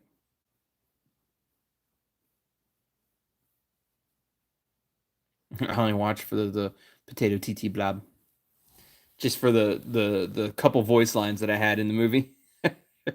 But they were solid voice lines. They were legit voice lines. Anyways, Neil says, don't say that. If you win, I'll send you Bix for a drink. Then you can celebrate with us. Let's get started. The first of 5 questions goes to Alex, a relaxed warm-up. What's the name of the murderer in the first part of Scream? Seriously? Ghostface, of course. That's right, Alex. But a little extra info. There were 2 murderers. So you would you have known that too? I did know that. I did know that because they were friends. Not really, of course. We're not beginners. So do you know their names? Oh, I actually do. If I saw them, I know them. So maybe they'll give me the Billy and Stu, Lenny and Carl, Freddie and Jason. It's Billy and Stu. Exactly. I damn knew it. See? Didn't even hesitate. Didn't even hesitate. Impressed. You've earned your first point. Okay, but now I'm not making quite so easy. Not making it quite so easy for you anymore. Sophie, the second question is for you. What is the name of the hotel in The Shining? God, I know that. Wait a minute. It's the Overlook or something like that, right? The Overlook. Something about overcooked. That might apply to your steak, tongue-tied. Your turn. So I'm afraid I have to pass. I'll try to think of it. It's like the Overlook Hotel, right? It was like up on top of this like mountain type thing. Correct. It's the Overlook Hotel. 2 points. Tongue-tied. Without you, we would be really lost. Relax, guys. You still have 3 questions to go. Ron, it's your turn. Everything has been easy so far. Go ahead. What's the name of the city in which it is set? Why are you asking me something so difficult? I don't know. Is it some ghost town, Ghostville? Definitely not. Definitely not Ghostville. I mean, who would remember that? I would remember that. Me, for example, the city is called... It's Derry. It's Derry. It's Derry City. Because I remember, because it always had something to do with like milk and stuff like that. So I knew it was Derry, but I thought it was Derry something. But it's definitely Derry. Grims, is that one I didn't know? It's definitely Derry. I always remembered it because it had something to do with milk. There was always like, wasn't there like a big milk like cow in there somewhere? I don't remember. I don't remember why I thought it. Or was there like a big lumberjack statue? I don't remember. I just remember it being Derry. But that's right, it's Derry. Wow, tongue-tied. You're a walking horror movie encyclopedia. How do you know that? Do you secretly have it on a continuous loop or what? Jimmy, now it's your turn. Get ready. Let's go into space. Which horror movie has the tagline, "In space, no one can hear you scream"? Oh boy, Star Wars? Definitely not. I admit it, I have no idea. Tongue-tied. We need you. Save Jimmy. Otherwise, this will be more embarrassing than his last flirting attempt. Exactly. All eyes are on you. Make us proud. Sit back. I think I know it. You all know the movie. Was it Space Odyssey? No, not Space Odyssey. It has to be Alien. Right? This one I actually not entirely sure, but it might. In space, no one can hear you scream. Is it Alien? I don't think it's Event Horizon. I'm going to go with Alien. Hopefully I'm right. I have no idea. That one I really just kind of guessed on. But, of course, I'm a damn genius. Boom. Wanted to hear that, honestly. I should have dedicated a separate quiz to you. How do I save my incompetent friends from dying of thirst? Okay, Niels, it's my turn. I'll show you how to do it properly now. And most importantly, how to relieve you of 5 free beers. Ready, Quizmaster? Unfortunately, not a vampire question, but one that is very appropriate today. Last question. What is the name of the campsite in the first Friday the 13th movie? Ooh, I know this one. I know this one as well. It's Crystal Lake. But close, Robin. It's actually Crystal Lake. 100%. Absolutely right. Camp Crystal Lake. Well, that's it then. It looks like we really nailed the quiz. You have answered all 5 questions correctly. Does that mean you're really shouting us something? Well, strictly speaking, you only made it thanks to tongue tied. So I should be getting all the free beers. I will drink the 5 free beers. They should all go to me anyways. I guess I'm the joker of the day, but the main thing is that we made it, strictly speaking, and we don't care what you think. A deal is a deal. Niels is right. The real winner is me, so I get the free drinks. Look, Niels is right. I'm the real winner. Nobody else got any of those questions right. I'll take all the drinks. If it wasn't for me, you all would have lost. So I deserve the drinks. What's up, James? James says, hello, TT, my old mate. Yeah, how's James doing? Great to have you here. 5 Bics. That's it? All I get is 5 Bics? Add the 5 Bics to my unlimited Bics, please. Either way, I'll take it. So Alex says, you wish. Nope, I stand by my word. Everyone gets exactly 1 free drink on me, and as promised, tongue-tied. I'm going to order a VIP drink at the festival and ask the waiter to call it Tongue-Tied the Joker. I'll put it on my to-do list, make a video of Niels making a fool of himself. How about a little fan quiz in return, Niels? Let's see how much you know about the Sonic Rebels. No time, we'll be there in any minute. Nope, not quite yet. According to the map I received from Radio 3XL, we have to drive a little further to the VIP area. We are camping in the VIP area. Jimmy, the VIP area, the VIPs are the rebels. At most, we're the supporting actors. Ron is right. Our campsite is just somewhere nearby. But somehow, it's really eerily quiet here. Right, they're at the festival, but like there's nothing going on. Not sure about that. James says, I'm doing well. How about you, old friend? James, I've never had a bad day in my life. Thanks for asking. Appreciate that.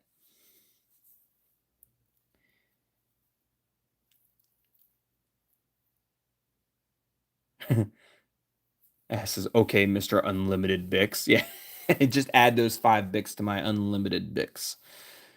So the silence will be over the day after tomorrow evening at the latest. Eerily quiet. Did Ron fall asleep?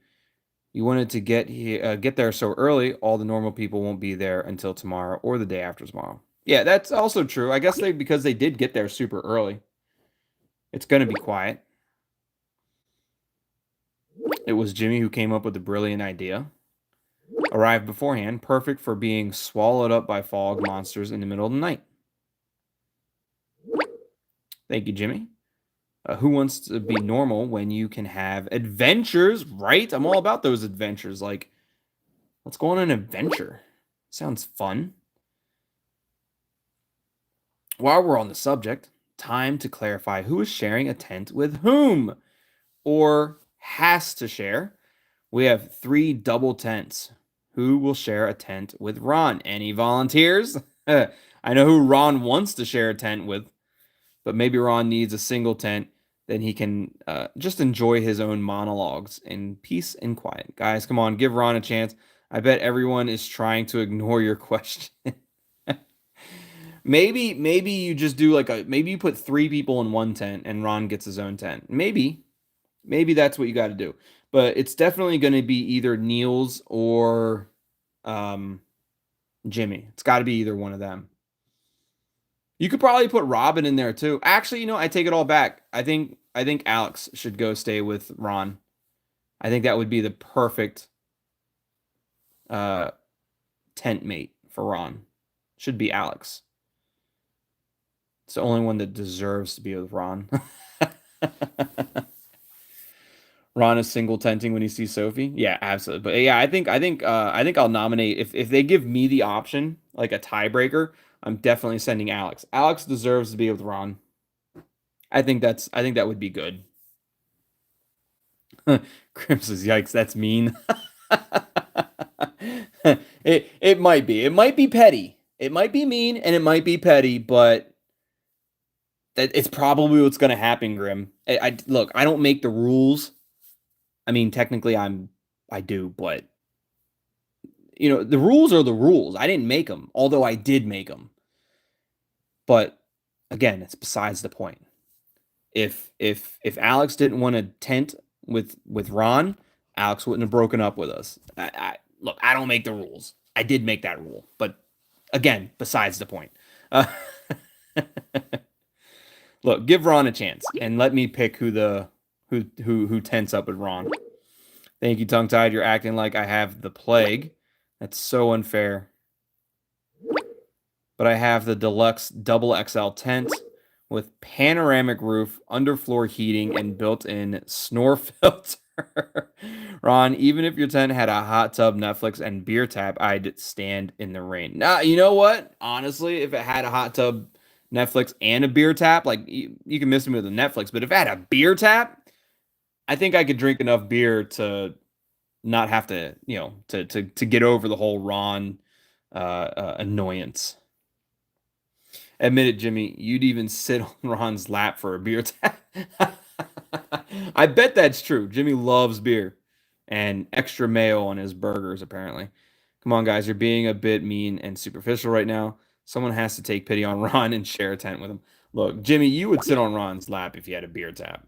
That's true. Forget it. I wouldn't do that to myself, even for a beer tap. So nobody? No volunteers? All right, Tongue Tied gets to pick who it is. What's up, Wise? Welcome to the stream. Says, Ayo, he's alive. Yes, I am. I am alive. And we are live with the stage, No Way Out. Welcome to the stream. All right, so what just happened? Did Robin volunteer? So Jimmy says, forget it. I wouldn't even do that for a beer tap. All right, Ron. Unfortunately, you have to sleep outside. Guys, before this degenerates into endless discussions again, we still have the bag of chips with the names here. Let's draw lots. Deal? Deal. That saves us a great deal of time. Oh, but no, you can't do that because what if Sophie's name gets picked? You can't put Sophie in that position. Risky. Ron, with Ron in the tent, the festival is over for Sophie. Exactly. Better save your energy for putting up the tent. Now it's getting serious. The bag of chips will decide over friendships. Oh, that's so risky for Sophie. If I were Sophie, I'd be like, no, I don't even want it to be put up to chance. I don't want it to be left for chance at all.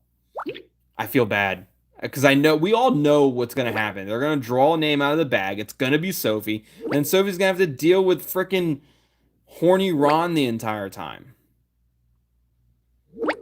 Sophie says, don't worry, I'll just sleep outside with the mosquitoes. All right, I'll make a start. Let's hope the chip bag has mercy. I'm just waiting for someone to yell, that's fake. Draw again. Come on. Who would be so rude? Okay, what's going on, guys? Can we please finally start? I can't stand this nerve-wracking suspense anymore. It's got to be Alex. Please be Alex. Drum roll, please. The first tent goes up. Jimmy and Ron. So it ends up being Jimmy. Let's call it luxury tent of suffering. Great. And look, now Jimmy has to tent with Ron and doesn't even get the beer tap. So that's what you get, Jimmy. But great, my personal horror festival is already starting. 2 alpha males in a tent. That will be dynamic. Ron's all about it. He's like, yeah, 2 alpha males. Let's go. The second tent goes to Alex and me. Oh my goodness. Robin and Alex are going to get into a fight inside that tent. Then we can call our tent Girls Night Out. Perfect. Then we can chat all night long, right? I'll bring tissues for you, Robin. And the last tent goes to Niels and Sophie. Name suggestions? How about tent without money? That's kind of rude, but kind of funny. Didn't want to be less of an asshole, Ron, but it's not entirely. Niels can play me a few songs on the guitar. You know what? That actually might not be too bad for Sophie. You know, Niels being the guitarist and being a rock star could just play some music for Sophie, and I bet Sophie could enjoy that. But only if you promise not to sing along. Okay, so Sophie's not not allowed to ruin the music. Looks like I'm the big winner again. So Jimmy's the big winner. Hey Jimmy, at least you're cozy and warm with the floor heating and free stargazing. Look on the bright side. Big winners need big challenges. Maybe you'll find a girl at the festival who will let you tent with her. Maybe Jimmy. All you have to do is offer the girl at the festival extra mayo, and you'll be in her tent in no time.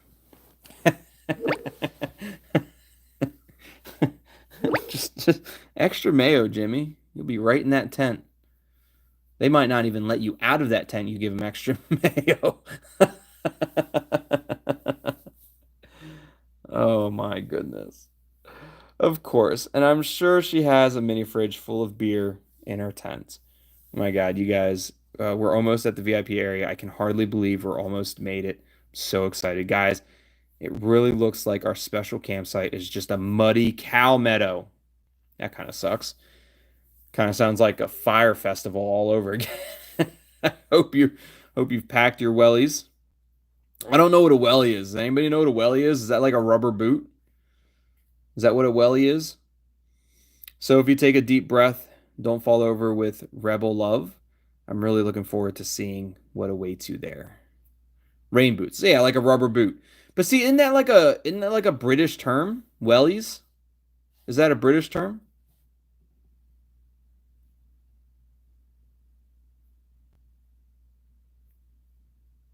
Grims is not letting the mayo thing go, huh? No, I think the mayo thing's gonna be it's gonna be a whole playthrough type of thing. I just have a feeling it will. Wellies is the Australian word. Yeah, but wellies also is kind of like, I mean, they're not British, I get it, but they still have that like same kind of like accent. But it still derives from like the British language.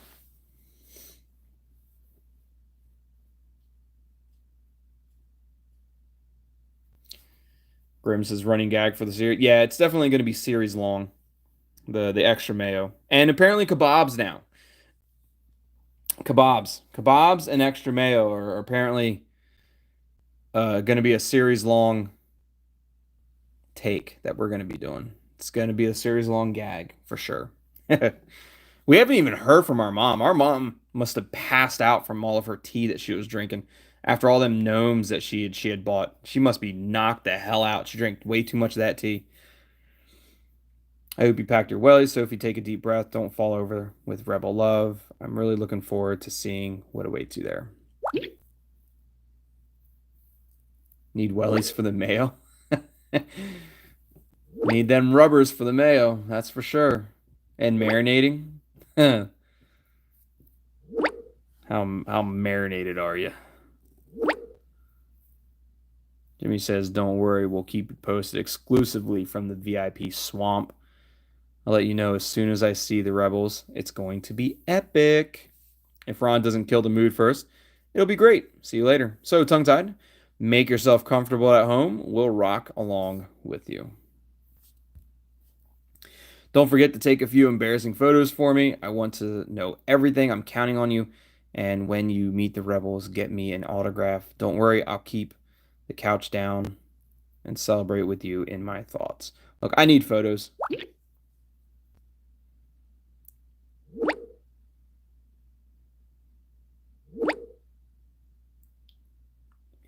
Embarrassing photos? No problem. You'll laugh, cry, and shake your head. I promise. I can see it already. The pictures will go viral, and I'll be the star. Of course you are, Ron. Already getting annoying again. It hasn't even been 5 minutes. You're already getting annoying, Ron. See you soon, Tongue-Tied. You won't miss a thing. We'll be in touch. Have fun and don't do anything stupid. Thanks, guys. Enjoy and let me know when you'll get there. Sounds good. Is that it? Wolf. All right, Wolf. What'd you find out? Wolf did a little bit of research on our friend Ron. What'd you find out about Ron? Please don't tell me that Ron secretly collects mannequins. Let me guess. Lots of poser photos and embarrassing texts. What'd you find out? Does Ron have a dark side, or does he remain the harmless poser? Probably still the harmless poser. How can I put this? Dark side? Not really. His social media is exactly what you would expect from him. Poser photos, macho posts, and selfies with his car. The full program. But nothing really conspicuous. Just Ron being Ron. Even his Amazon order history is boring. The guy is, how should I put it, boring normal?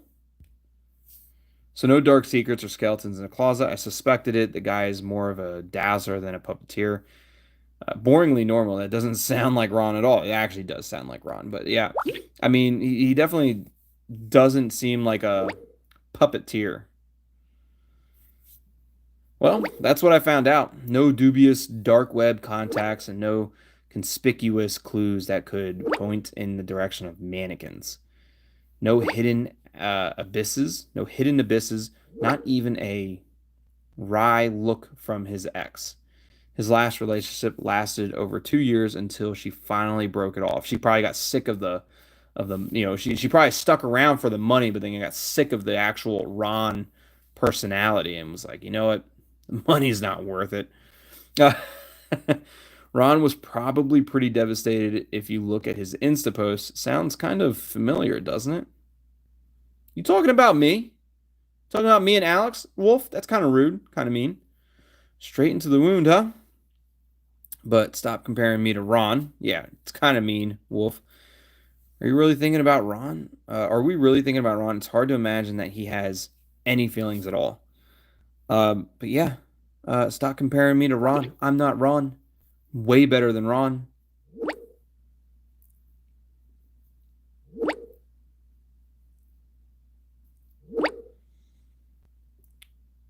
Grim says, I mean, dark sides come in all shapes and sizes. That's also true. Wolf says, relax. I'm just saying that heartbreak is universal.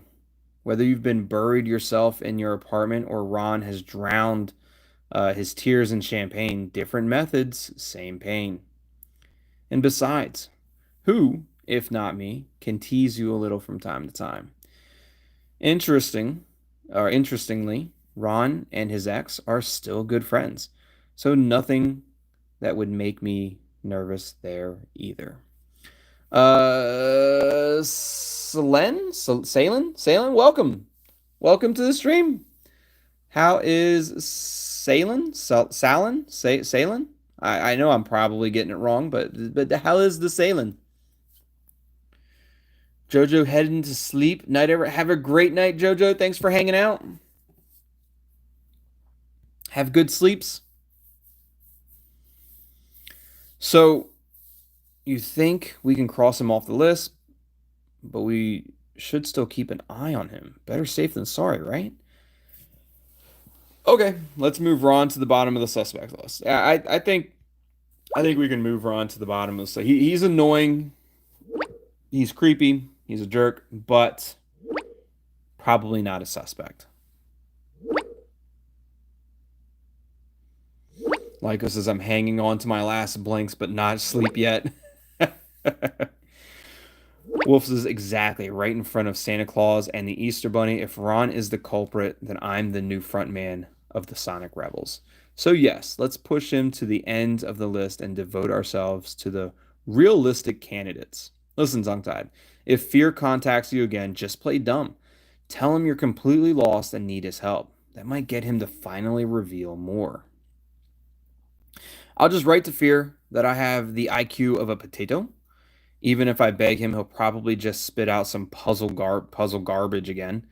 All right, I'll give it a try. Maybe it would work. I mean, I think he's just going to spit out some kind of puzzle garbage, but either way, we'll give it a shot. We'll try.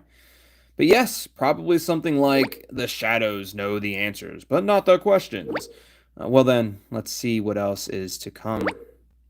I'm going to make myself a coffee now. My brain needs it. I've hardly slept the last few days. When I doze off, just ring through. Otherwise, talk soon. Wait, so you haven't slept in the past few days. You really think coffee is what you need? Or maybe you should just go to sleep, Wolf. Don't drink coffee. Just taking a little nappy nap. Robin. Hey, before we get there, I wanted to tell you something quick. To be honest, I would have expected an apology from Alex, but for me, the subject is closed for now. As long as she doesn't start like that again, it's all good. By the way, I noticed that you were texting each other earlier. And you know what? I can understand a little bit why Alex is so jealous. It's no different for me. So Robin gets a little jealous if I'm texting Alex too. It's nice that you're so relaxed about it. It makes it much easier for me. Uh, Alex said he's glad we're getting on well. She's glad? Alex said she's glad we're getting on well. I think that's a little bit of a typo. I think he likes you as much as I do. What? She? I think she likes you as much as I do? Is this typo? Is this messed up? Interesting. What exactly do you mean by no different? Asking for a friend. Look, I don't even know if it needs to be a she or he. I think it's a typo, but it doesn't matter because I'm gonna be a little flirty with Robin and be like, what exactly do you mean by no different? Asking for a friend? Just asking for a friend. Let's put it this way. I just realized that Alex overreacted a bit because she still has feelings for you.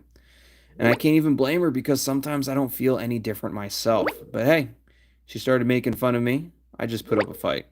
However, I have to admit, somehow she's right about what she accused me of. I'm sorry that I talked about you so often, but I don't do it on purpose, honestly. You know me. And I get it. Like, I get it, Robin. I get why you talk about me so often. I mean, I talk about myself quite often as well. So I get it. I get it. Who wouldn't want to talk about tongue-tied on a daily basis, you know? So look, I understand. You don't have to apologize to me, Robin. I fully 100% understand. Uh, maybe I talk about you more often than I'd like to admit. Don't worry about it. I also talk about people I care about all the time. It's okay. You don't have to apologize for it. I mean, it's true. It's okay. Like Robin doesn't have to apologize for it. But I don't know. Maybe I also talk about people I care about all the time. Maybe Robin will understand it that means her too.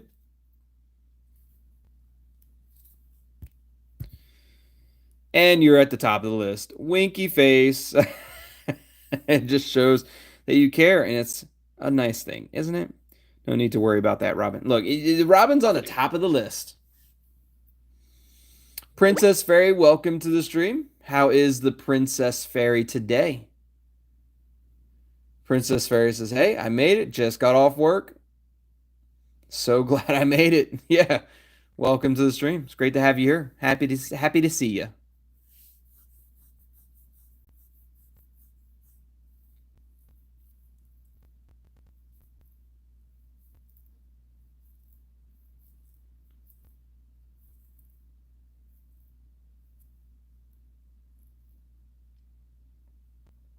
So Robin says, oh, really?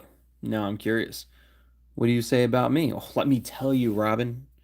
We talk about kebabs. We talk about extra mayo. We talk about all kinds of things, Robin. Like, we talk about how much you're marinated, like how well you're marinated. Like, do you have good marination? Is it well marinated? Like, we all kinds of things, Robin. Well, maybe something like Robin, she's charming, funny, and damn cute. Is that enough? That you're that you are an important person in my life, of course. Nothing bad, I promise. I'll keep it short and sweet. Like, let's just go full on. Charming, funny, damn cute. Will that be enough? Maybe. But if you would add incredibly adorable, well, that's what the damn cute was for. I would be perfectly happy. Okay, tongue-tied. I need to ask you something. We've been flirting around, and I like that. I like you. But I need to know, is there any chance that you and Alex can make a fresh start? I mean, I don't want to be between anything or be the second choice. Oh, you don't have to worry about Alex, Robin. I've already laid the road down on that one. I've already raised the bridge. I've already opened up the moat. We've already discussed it. I've already set the boundaries. Alex belongs to the past. I want to look ahead. I love that one. Why do you ask that? I thought we were just talking about us here. Honestly, Robin, I'm not sure. It's complicated and I don't want to hurt you. But look, Alex belongs to the past, Robin. I want to move forward. I want to look ahead. I'm looking ahead to the future. And the future does not look like Alex. The future looks like Robin with a little bit of Lena sprinkled in there. And there's fear. Robin says that means so much to me, tongue-tied. I was so hoping you would say that. So typical, now Jimmy is calling for me. I have to go. We'll continue writing later. Big old smiley face. And then we have fear. The brightest stars shine only briefly. Something I don't know. I didn't read the rest of it. The pieces of the puzzle are in front of you, each in its place. Use the clues, something, yada, yada, yada. I don't know what Fear is talking about, but I will tell you this. We will find out what Fear is talking about in the next live stream. Not just the next video, but the next live stream of the stage No Way Out. And like I've said before, we will be continuing to do these live streams of the stage throughout its playthrough. So it won't necessarily be actual recorded videos, although these live streams do get uploaded and you can rewatch them. If you're a new watcher or if you're watching this as it's not the live stream, then obviously that's going to be there for you as well. But it will always be a live stream going through for the stage No Way Out for its playthrough. So I hope you guys have been enjoying these live streams. If you have, hit that like button. If you haven't already, subscribe to the channel and join the Tethered. You can also find me on Instagram, Twitch. I have a Spotify playlist. You can find me over on Twitter, X Twitter, whatever that's called. TikTok. I put clips up on TikTok, so I've got all of those cool little socials. You guys can find me on them. They are all linked in the description down below. And check out the merch site, which to be honest, I'm working on getting a new merch site. So, but the current merch site is still up until we get the new merch site going. We're coming up with some cool different designs and different stickers and stuff like that. So it should be really, really nice. And once that's up and ready, then of course I'll share that. And also, we have a Discord. So if you guys would like to join the Discord, you can actually, I believe I have a link to it in the last live stream. So not this live stream, but the live stream before. I forgot to link it this live stream, but I do have a link to the Discord if you guys want to join the Discord. As of right now, for a limited time, it is open for everyone to join if you'd like to. So again, thank you all for hanging out with me. Truly, truly appreciate it. Everyone that was here and joined in, whether you were engaged in chat or you were lurking in the shadows, I appreciate that you were here hanging out with me. Top fan awards go to number 1, Miss Azrael's Gaming, number 2, Lyco the Head, and number 3, which was tied in third place, was Bella and Janie. So congratulations to the top fans. Truly appreciate you guys' engagement and commitment to the stream and hanging out with me. As always, thanks for watching. Love you all, and we'll see you next time. Goodbye.